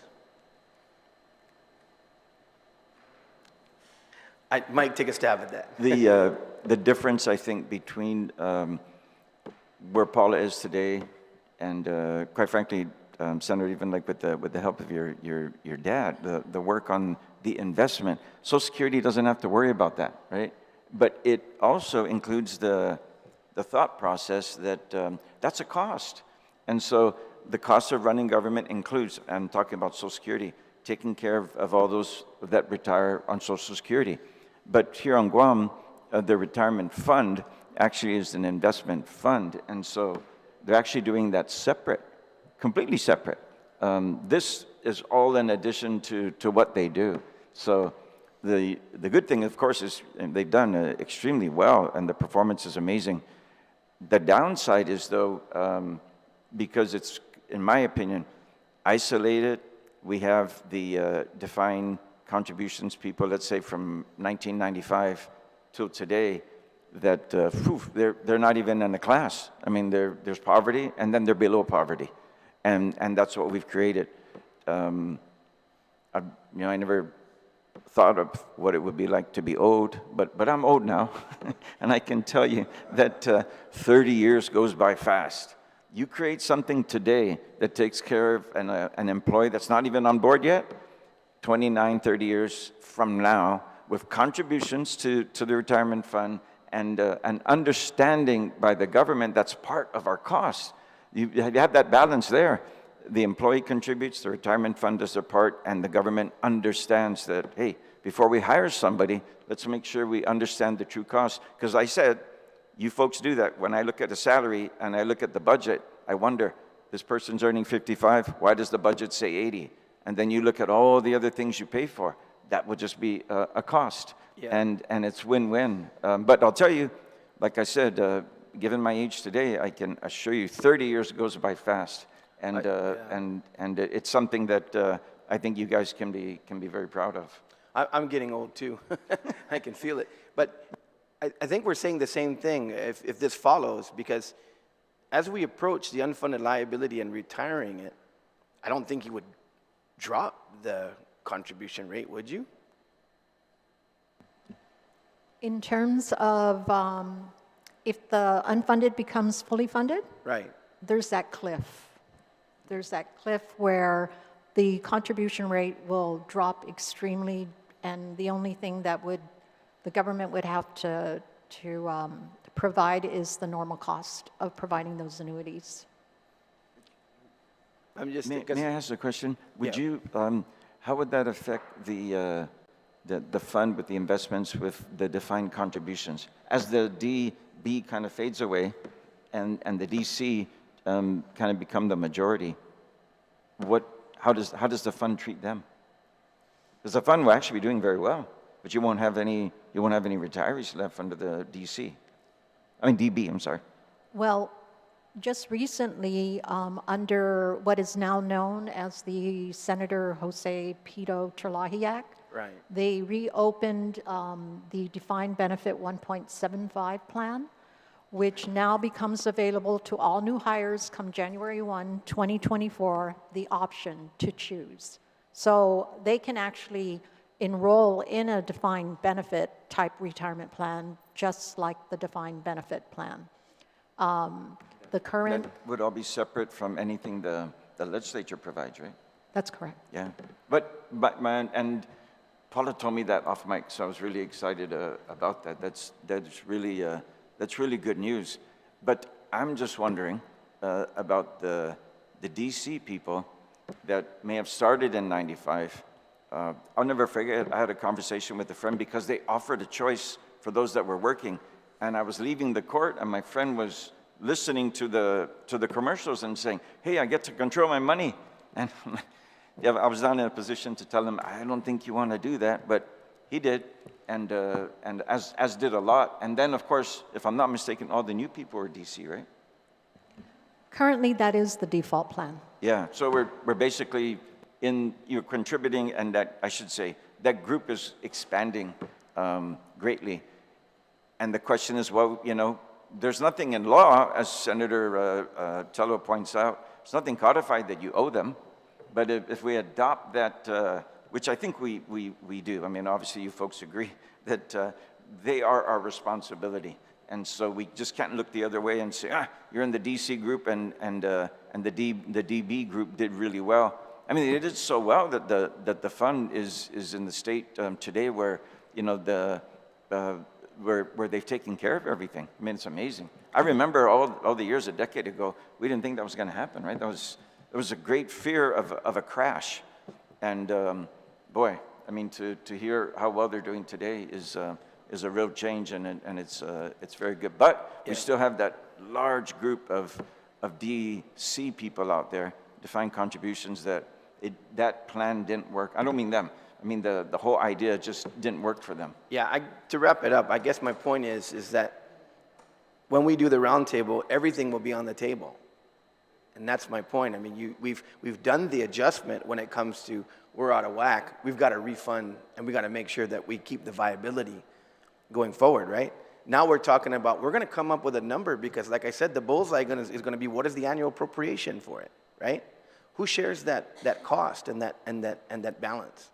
And that's what I'm saying. If we did it when we changed the actuarial because we knew we were in trouble, and we got to make sure that these guys at least have what they have right now, going forward when the adjustments, particularly if they're biannually studied, that's going to be a number that's going to be contemplated in the general fund appropriations.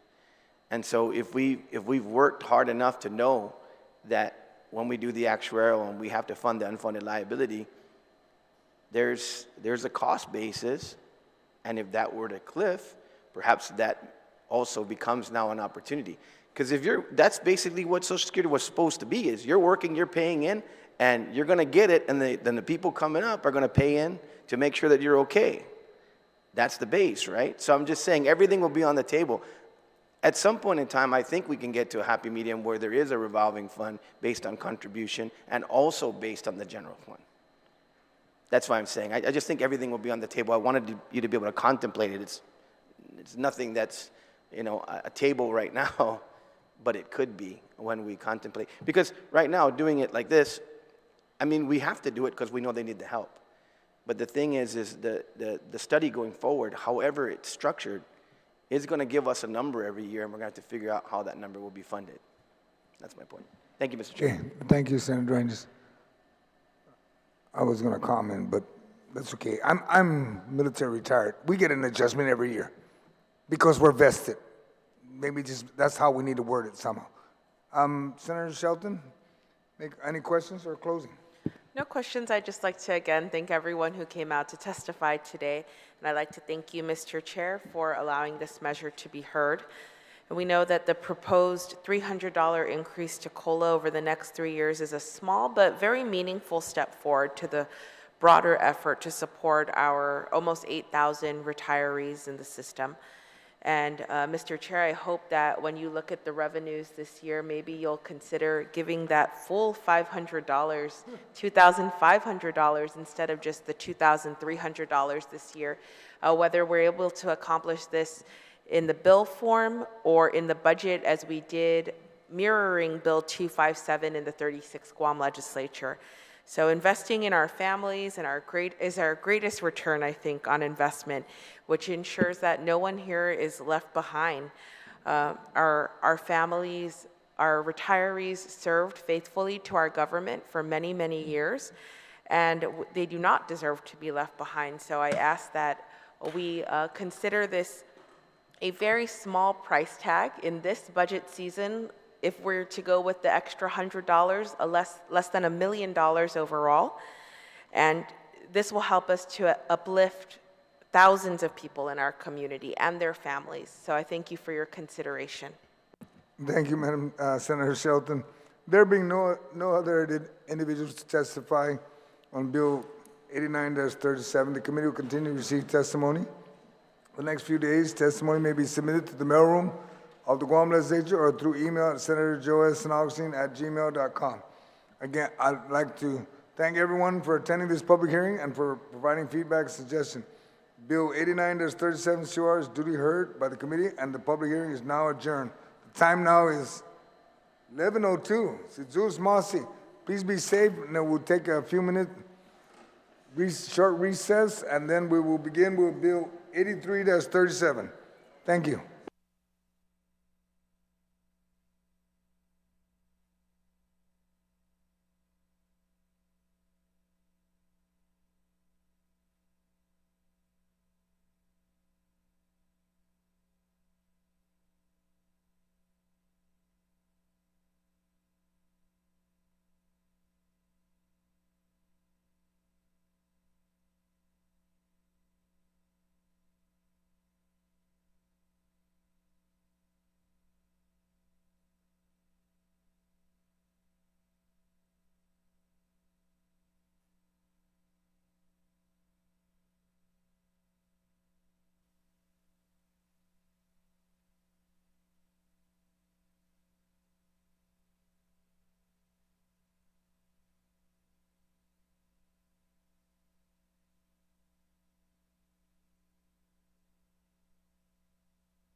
Good morning and half a day. The Committee on General Government Operations and Appropriations now called back to order. Today is still Thursday, April 20, 2023. The time now is 11:10. In public notice in compliance with the open government law, the notice for this public hearing were posted on GovGuam Public Notice Portal, KGTF, PBS Channel 12, and disseminated via email to all senators and all main media broadcasting outlets on Wednesday, April 12th, and also on Tuesday, April 18th. The bill we'll be hearing this morning is Bill 83-37 LS, introduced by Speaker Therese Terlaje and co-sponsored by myself, Senator Joe Snoxine, an act to appropriate $26,381,000 from the fiscal year 2022 general fund revenues collected in excess of adopted levels enumerated in Public Law 36-54 as amended to the Guam Power Authority for a 5-month extension to the Programa Ayuda para Itautauta Energy Credit Program, relative to providing customers with another $500 credit towards their account. Fiscal note for Bill number 83-37 LS was requested on March 28th, received and disseminated to all senators via email by the Committee on Rules on April 7th. Those testifying on behalf of Bill 83-37 LS are invited to the panel. They are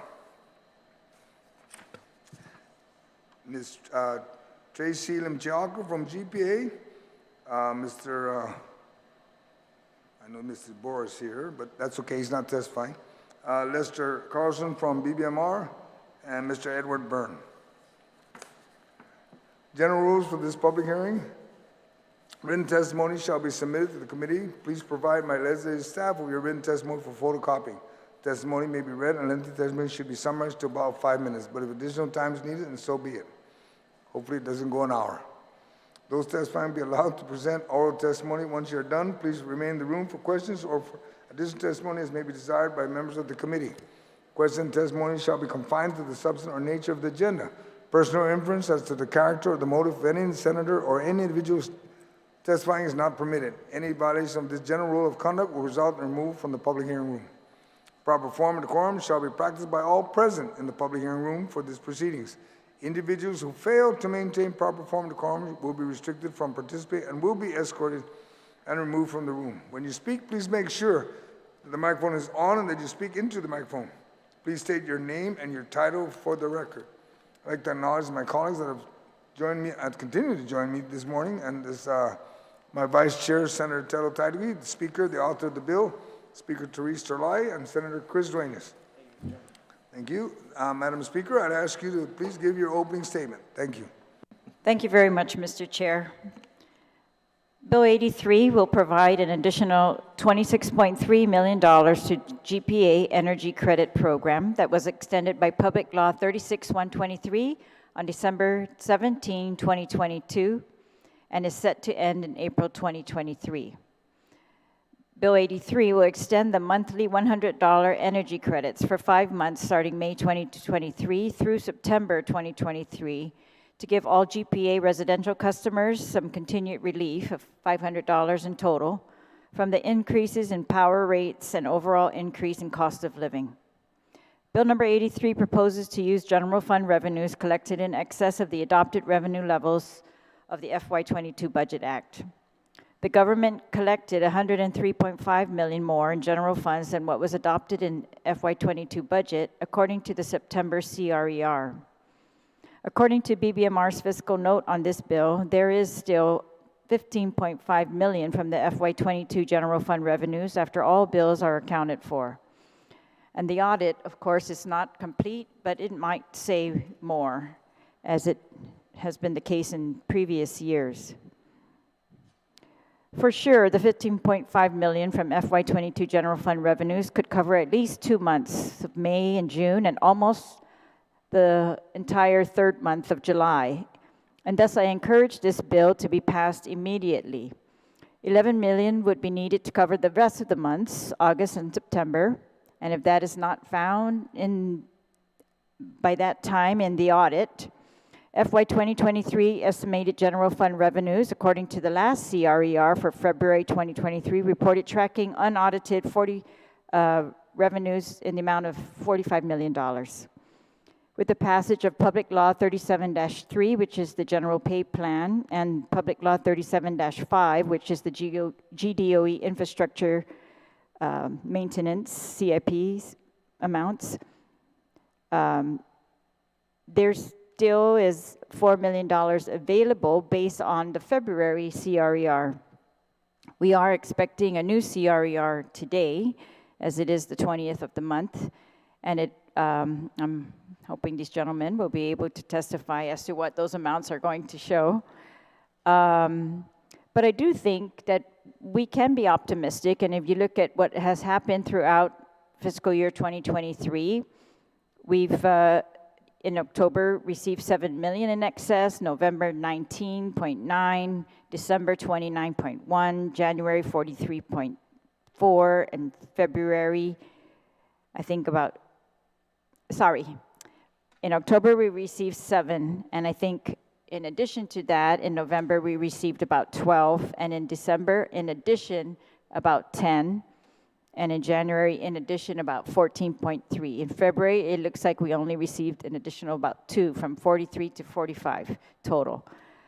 But I still think that we can reasonably expect that we are going to be able to bring in FY 2023 at least $7 million more in this month or next month, especially after Japan travel resumes.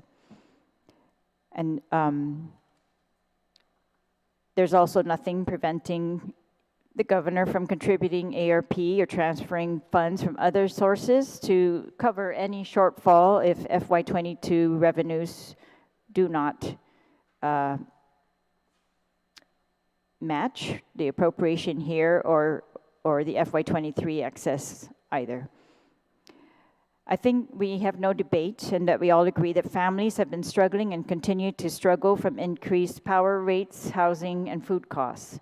And our people should not have to worry about having to choose between basic needs or go without any of those basic needs. And we should help them now with what we have, not retroactively, so that they do not need to choose this month or in May between feeding their kids or keeping their power on or risking disconnection. And I want to thank you, Mr. Chair, for co-sponsoring this bill with me and for hearing this bill today and recognizing the urgency of the need that our people face. And I'm hoping that this bill will be reported out immediately so that our community can be relieved as May is just right around the corner, Mr. Chair. Sidus Masi. Thank you. Thank you, Madam Speaker. With that, I'd like to ask, we'll begin testimony first from GPA, and then we'll move to BBMR and DOA. Thank you. Ms. Dimdalco. Thank you, Senator. Hafa Senator, Speaker, Senator Telo, and Senator Chris, thank you for the opportunity to provide testimony in favor of Bill 83-37 LS. My name is Tracy Limtiaco. I'm the Assistant General Manager of Administration at the Guam Power Authority, and I will read into testimony our General Manager John B's testimony. Thank you.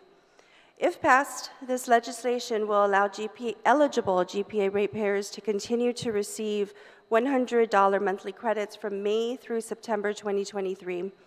Over the past 9 months, the Programan para i-Ajuda Tatauta Energy Credit Program, initiated in July 2022 through Public Law 36-106 and extended by Public Law 36-123, has offered true welcomed financial relief to ratepayers, especially the vulnerable individuals and families who continue to be most impacted by the effects of inflation.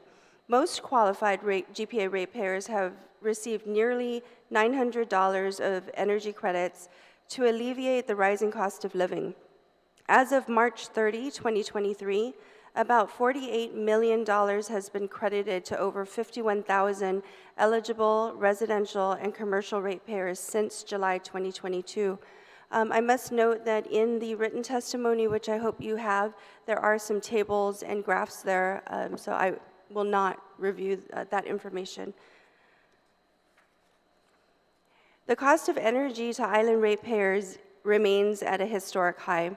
primarily due to the unprecedented increase of world fuel oil prices beginning in 2022 and GPA's transition to more expensive but cleaner fuel oil.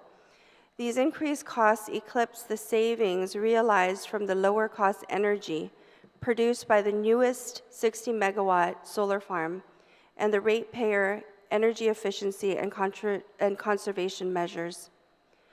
The Levelized Energy Adjustment Clause, also known as the LEAC, or reflected on your power bills as the fuel recovery charge, represents the fuel component of the per kilowatt hour energy costs.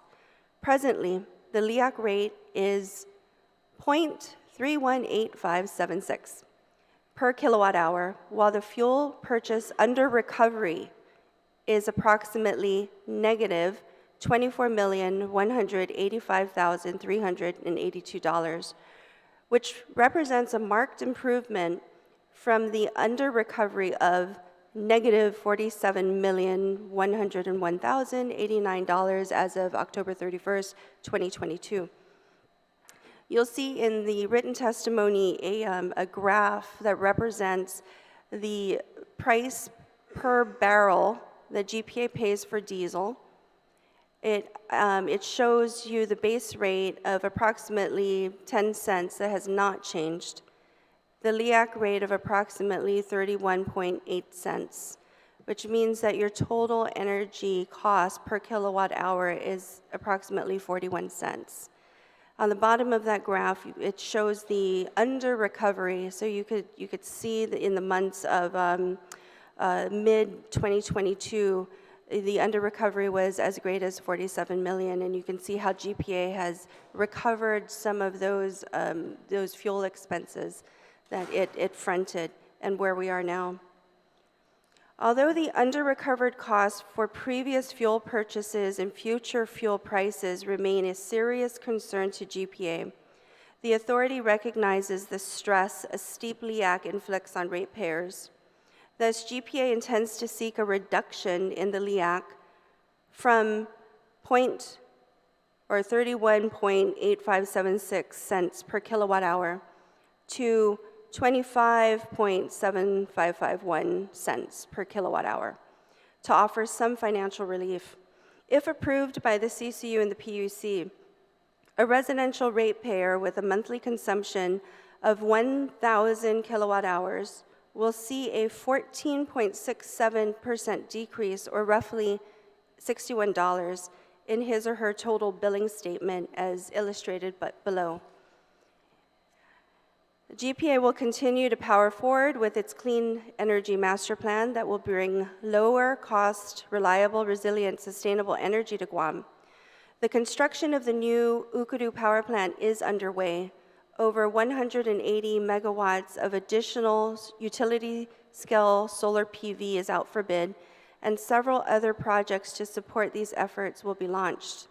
This momentum is positive, but energy threats remain on the horizon. The aged Cabras baseload units are less reliable, as we had seen this week.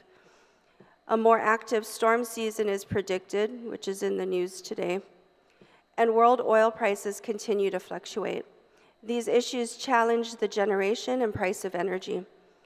Bill 83-37 addresses one of these challenges, high fuel oil costs, and offers ratepayers welcome, direct financial relief.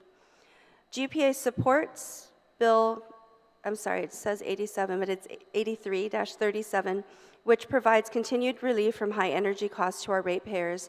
This relief, coupled with a lower LEAC rate, will be a substantial assistance to ratepayers, most especially as we head into the summer months of May through October, when ratepayer energy consumption increases due to the higher air conditioning energy consumption from higher temperatures. Thank you for the opportunity to provide and read this testimony into the record. Thank you. Mr. Carlson, sir, do you have testimony that you want to present on this bill? Yes, thank you, everybody. Lester Carlson, Director, BBMR. Before I begin, I just have one question for Mrs. Limtiaco. What is the estimated timing for petitioning the PUC Mr. Carlson, GPA had its work session with the CCU this morning.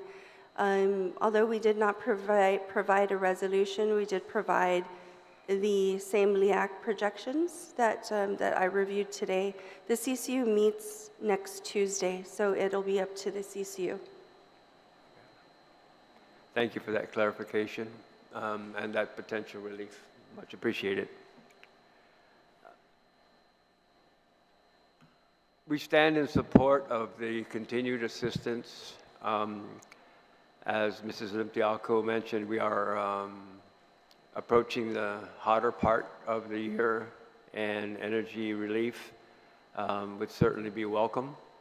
As the speaker mentioned, the amount of money that is available from FY22 is $15,580,167, which leaves a shortfall of $10,800,833. I also heard the speaker talk about appropriating the amounts that were known and maybe getting us a couple of months into the relief period. I've also been listening to, as recently as last night, the discussions with DOE and some of their requirements. So I sent a message to DOE asking how much money they had for CIPs. And the response that I got last night was pending final approval from U.S. Department of Education. There's $102 million for CIPs and $12 million for facility maintenance. That's the federal ARP money that they have requested to utilize for school repair maintenance needs.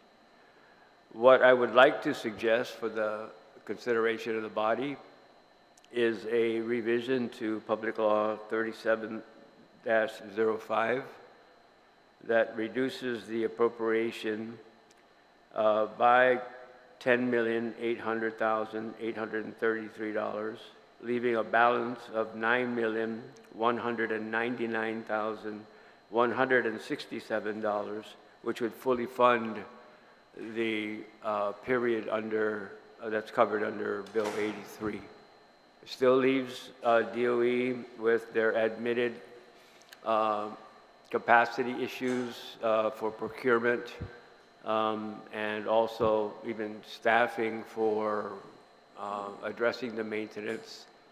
I would just offer that as a point of consideration, again, in support of the intent of the measure, and that could piggyback nicely with a favorable decision by the PUC next week. That would only just enhance the savings, and I think we'd have two horses running at the same time, not just one. So, again, in support and with a suggestion on where to fund the difference. Thank you. I'd like to also recognize joining us this morning is Senator Sabina Perez. Mr. Byrne, did you plan on testifying? Lester already testified. I don't know if you're... Sorry, Mr. Chairman, sorry, just let me get my breath back right here. Okay. Like Mr. Carlson said, DOA supports the intent of the bill.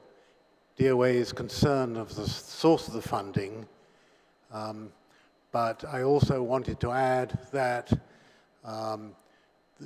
over the last few months, we've worked very well with GPA on this. It's been a smooth process.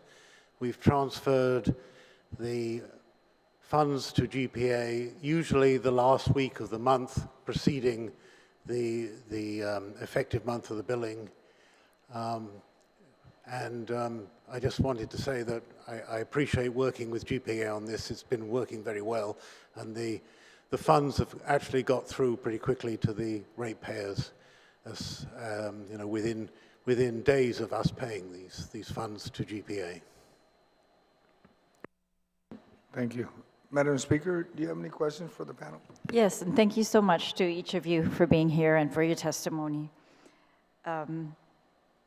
If I could start with you, Tracy. Is there any balance, or Mr. Byrne, is there any balance left in the previous appropriations for this program? Yes, Speaker. For the, under Public Law 36-106, that covered July through November. We did work with Mr. Byrne, and we do really appreciate his team. I think we make good partners, Ed. So we returned 94,300. Oh, it was returned already. It was so 94,000. 94,300. Okay. And then for Public Law 36-23, which ends this month, we will compile everything, wait for everything to come in, and do the same process of communicating with DOA to show them our numbers. They look at the numbers, and then if there's any monies left, we transfer it over to DOA. What do you anticipate? Based on the numbers right now, I'd love to have a crystal ball, but based on the numbers right now, it looks like we're tracking. We're probably going to return some, but won't know until the end of the month. Okay.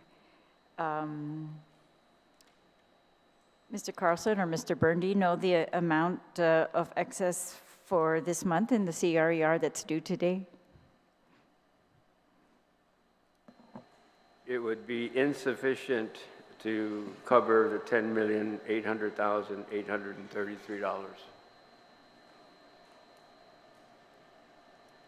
Do you know how much it is?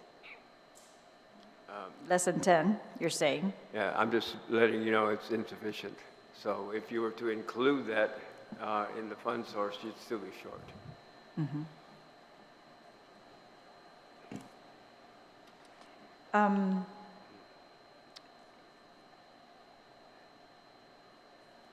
And Tracy, just also wanted to follow up on that one. You're going to have a CCU meeting, and they might propose a reduction in LEAC, but is there one pending right now before the PCU? A PUC, sorry. PUC. No, we have not submitted a LEAC docket to the PUC yet. So the CCU meeting is on Tuesday. Okay. Honestly, Senator, I came down during the working session, so I don't know what was decided. Sorry. And if the CCU wants to look at this matter and decide, then obviously GPA will submit a resolution.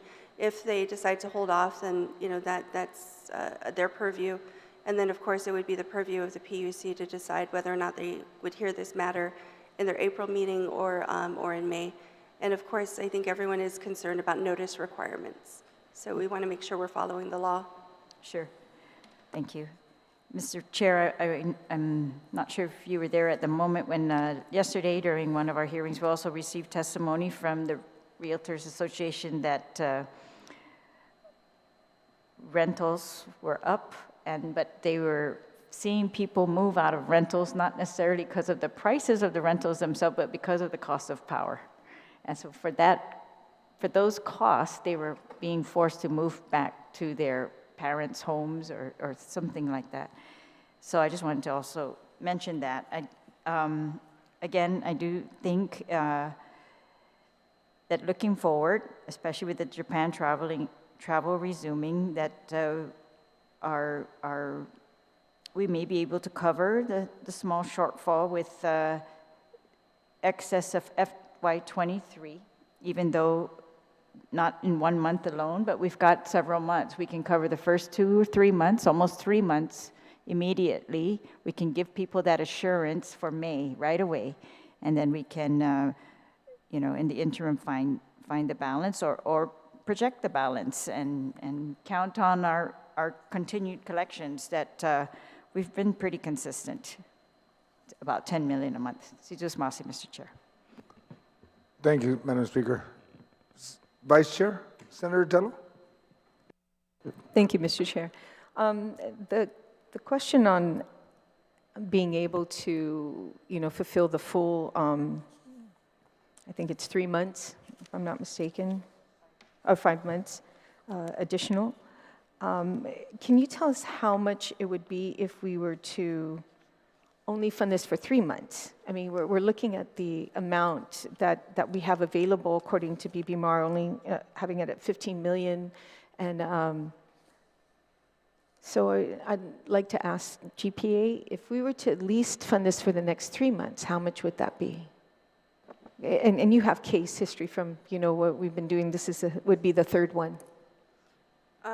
Assuming that Mr. Byrne would like and agrees to the same amount of 5.26276, it would be approximately 15,000 for 3 months. 15 million. 15.7, 15.8. Lester has a calculator. Yeah, and that's exactly how much that we have right now, correct, Mr. Byrne? Or Lester? Can you turn it on? I can't hear you. Sorry, my hearing is bad. Right now, what's available is 15,580,000. So it's close. Okay. And then you mentioned earlier with regards to, going back to Public Law 37-05 and repealing the section where it's $10 million. What was the purpose for that? Because if I'm not mistaken, isn't this money coming from the general fund in FY24 and not the excess revenue? No. Okay, can you explain, please? Yes, the governor line item vetoed the $10 million from FY24. So the appropriation for DOE is $20 million. My suggestion was to fully fund the 5 months. There could be a revision to Public Law 37-5 to provide the $10,800,833 necessary to fully fund the $26,381,000 5-month relief program contained in Bill 83, and there would still be $9,199,167 left to DOE for the intended purposes of 37-5. Well, I understand you're trying to find some money, but, to cover the full 5 months, but why would you take away from DOE? Why did you come up, isn't there somewhere else we can look for additional funding? But why go after DOE and take away money from them? Ma'am, I'm not going after DOE, but DOE has been before this body so many times in the last couple of weeks explaining capacity issues, procurement issues, and that they're sitting on well over $100 million in ARP funds that they're asking U.S. Department of Education to reprogram specifically for facility improvements, capital improvements, and they're just waiting for some word. I did hear former speaker, now acting superintendent Juan Pat, today on the radio. Prior to that, I was under the impression that she didn't need the 20 million because she had well in excess of 100 million at her disposal. But she was talking about ADA compliance with door widening, threshold removal, lower handles, and she said she might need some of the 20 million. She didn't say how much, but she did say, I might need some of that money. Well, I'm pretty sure DOE is in a situation where most of the schools are falling apart. They're at that age, when many of them are unsafe for our children. So I'm pretty sure, and if you look at the map or the plan they pulled out for all schools, it's well above any amount that's put on the table in front of them right now for DOE. And we are going to have to come up with that money somehow for those schools, because GW, look at GW. Look how old that school is. Agata Johnston, Benavente Middle. These schools are falling apart. So to think that they have a lot of money is really an understatement. They don't. They need more funding. What we're looking at is just small fix-its here and there. But if you look at the bigger picture, it's a lot worse. With regards to the ARP funding that the governor has in her possession right now, can you tell me what is the balance that has not been expended, that is still sitting there, left in the ARP funding that the governor has? I don't remember off the top of my head, but it's a little north of $200 million. Most of it is, of course, set aside for the hospital, but for the record, we've gone down this path several times, and the governor has continually said that the utilization of that fund cannot be utilized for this purpose because it's not COVID related. But the money can be used for, well, then maybe there's another area that we can subsidize with ARP funding and use that money toward, getting this bill passed for 5 months instead of only using 3 months. At the end of the day, Senator Taitague, the expense is an ineligible expense of ARP money. Well, it still has to deal with the issue of COVID and what we're going through. I don't understand why we can't use ARP funding for that or find another mechanism, to assist those who desperately need it and power. Like the speaker said, I was listening yesterday as to why people are moving out of their apartments and moving back home. It's sad. It's not food. It's not gas. It's actually power. And it's been proven in these last year on the other 2 bills that were passed is really, really helping some of these people out. And, I support the bill, but I want to make sure that we have the funding for it and we don't overexpend ourselves and we don't steal from Peter to pay Paul either. We have to find a way to do it, and I really hope that the governor reconsiders using ARP funding to find a way to fund this. Either use your ARP for something else and then subsidize that money for here. So I thank you so much for being here to testify and appreciate your time. Thank you. Thank you, Senator Taitague. Senator Dwayne, do you have any questions for the panel? I have a few comments, maybe a question, but I'm just going to put on the record right now. The repeal of any portion of that $20 million to DOE, I can't imagine. That's got to be an absolute non-starter here. We should not pit the repairs of our schools and the needs of our children to have schools that are suitable to go and learn against this proposal.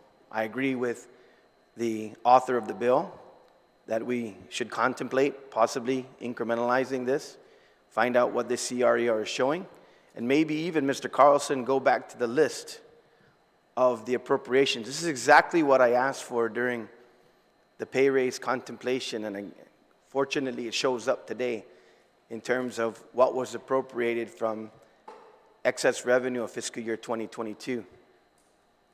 Not that this would be my project to pick, but I don't see the governor having any intentions of supporting $15 million for the hospital labor and delivery. That's always been a non-starter with the governor, and I don't see any plans on the table right now. GMH has not come to us and even said they're starting on the roof repairs. There's got to be others in the list of the prior year that you should be suggesting other than Department of Education. Department of Education, I watched the same hearing, Mr. Carlson and Mr. Byrne last night, and I will tell you that they're contemplating a shortfall, a significant shortfall. They also put on the record that they had used ARP monies. We can argue over whose decision that was or why the budget was structured the way it was, but they used that revenue to pay utilities and are contemplating still using that revenue this year to pay utilities, which should be a general fund obligation.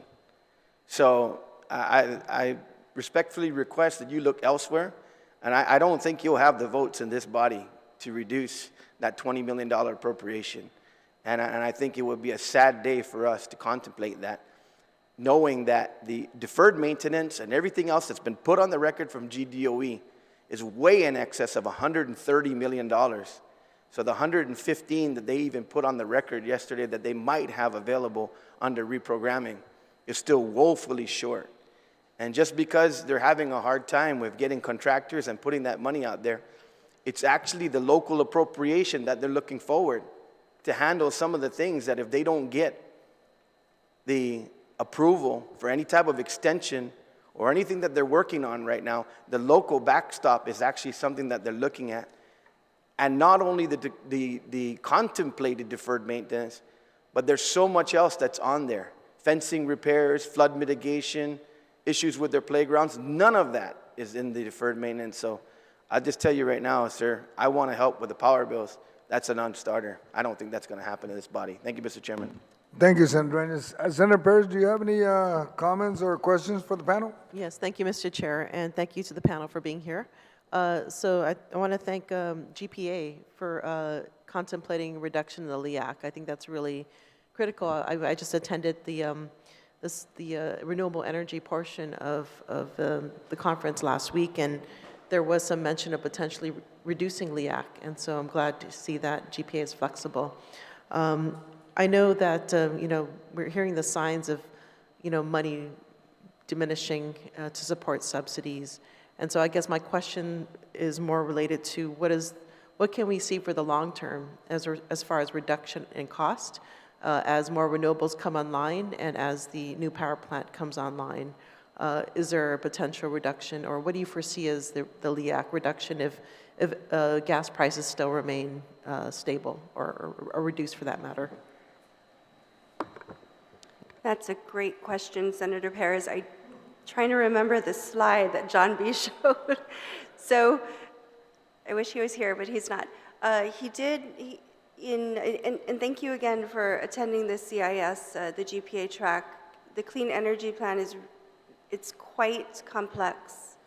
It's quite complex. So we do have projects, and as far as the renewable energy projects and non-greenhouse gas generation, including all the improvements, John B. has said publicly that he anticipates a reduction in the fuel recovery or the LEAC costs. If we consider pre-COVID numbers from LEAC, so if COVID started in 2020 and we started to see the impact on fuel oil prices going down, in 2018 through 2020, our LEAC hovered between 13 cents and 15 cents. Compare that to today's LEAC, which is it's double, so it's 31 cents right now. Fuel oil prices still remain unknown. I wish I had that crystal ball. I would make millions if I could tell people what the fuel prices were going to be. But right now we're looking at 25.7 as our suggested LEAC price. Moving forward, as we put more and more renewables on, we're hoping to stay within the below 20 cents, well below 20 cents, but of course it remains to be seen. We're trying to learn with some of our procurement challenges that we've had to some of our renewable projects and the approval thereof. So we're hoping we don't lose the opportunity to save money on those renewable energy plans. For our renewable energy projects, including storage batteries, those the cost, the savings for that is calculated in the fuel recovery charge. So the more and more utility scale renewable energy and energy storage projects and sites that come online, the lower the LEAC should be. I did not answer your question directly, but I can't. Sorry. So in my mind, I'm thinking $100. Because if you're saying the LEAC is going to be about reduction in LEAC would translate to $61 in savings. Right. A further, as we put on renewable energy, hopefully $100 or more. Hopefully. Yeah. Now, with that, I just want to make sure that we're all clear here. With that, there's some assumptions with the $61 decrease. That assumption is a residential ratepayer using 1,000 kilowatt hours a month. So ratepayers can see less or more savings depending on their consumption. I guess another question for Trissy. In regards to, is it within the framework of GPA to provide sliding scale as far as charging, billing? So the more you make, maybe the less of subsidies, or is that? The more you use? So, I mean, your income, so can billing be tied to income? No, in our rate studies, that's not how we calculate our rates. But if you do read your energy statement, you'll see that the first 500 kilowatt hours is actually billed at a lower rate than kilowatt hour 501 plus. And so we refer that to as a lifeline rate. You might hear lifeline rates too with telecom companies. So the first 500 kilowatt hours is really meant to help subsidize some of the energy costs for lower income households. We are, of course, with all the renewable energy projects and the new power plant coming online, we are going to do a full rate study.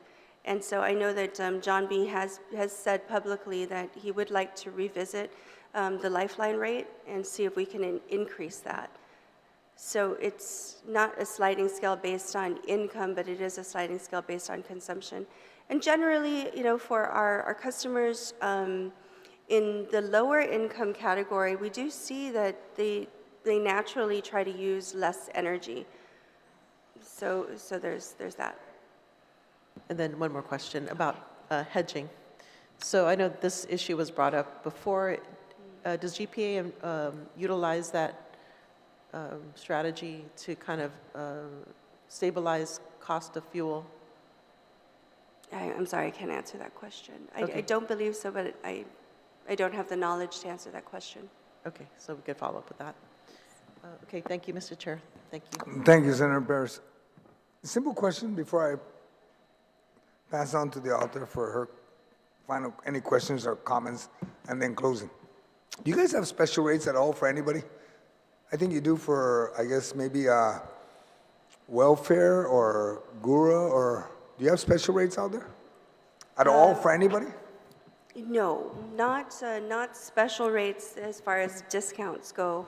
But we have been working with DOA for a while on the two programs which have really helped ratepayers, and that's the Emergency Rental Assistance Program, the ERA, and the Homeowners Assistance Fund Program, which is the HAF.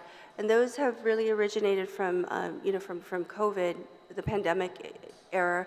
We're also working with the Guam Energy Office. They're going to put into place the LIHEAP, LIHEAP. That's a Low-Income Home Energy Assistance Program.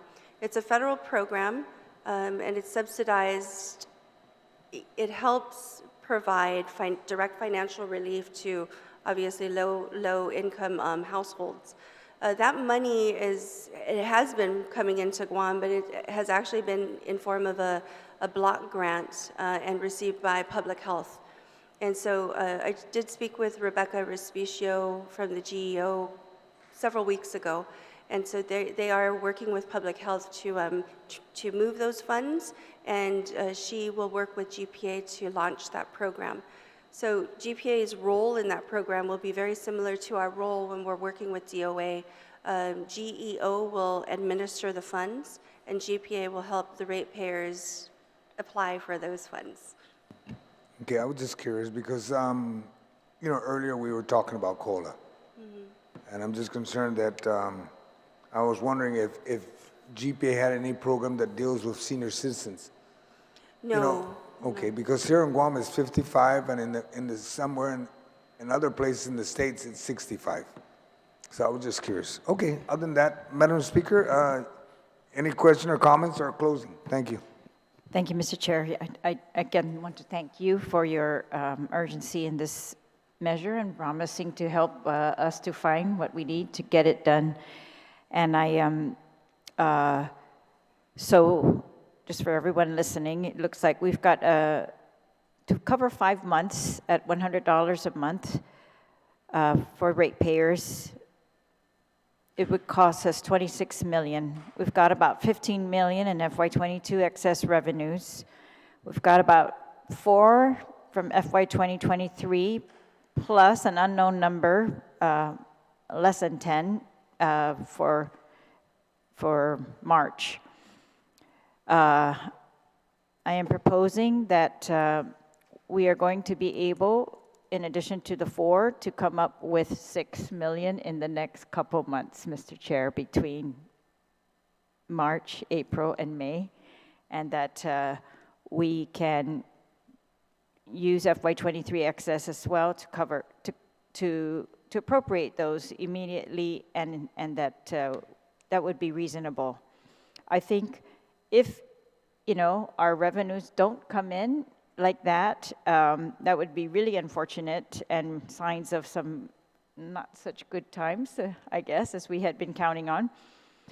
But we would still be covered, I think, because the Governor's Transfer Authority is able to cover the balance, and I think can be used. And I know, you know, their position is that they cannot use ARP funds, so I will respect that. However, ARP funds can be used by GDOE for energy and perhaps for some other cost of the government that's currently be covered by the general funds. And it would be a really small amount compared to the 200 that's being reserved, and we're talking about like 5 million or less. So hopefully, you know, that they'll be able to work this by the end of the fiscal year, Mr. Chair. But for sure, I think we could make this relief and make the ratepayers be able to count on this, Mr. Chair. Thank you. Yes, ma'am. We're going to figure out a way and how to take care of the people of Guam. There being no additional individuals to testify on Bill 83-37 LS, the committee will continue to receive testimony. For the next few days, testimony may be submitted to the mailroom of the Guam Legislature or through email at senatorjoesaugustine@gmail.com. Again, I want to thank everyone for attending this public hearing and providing feedback and suggestion. Bill 83-37 LS is duly heard by the committee, and the public hearing is now adjourned. The time now is 11:57. Thank you, and please all be safe.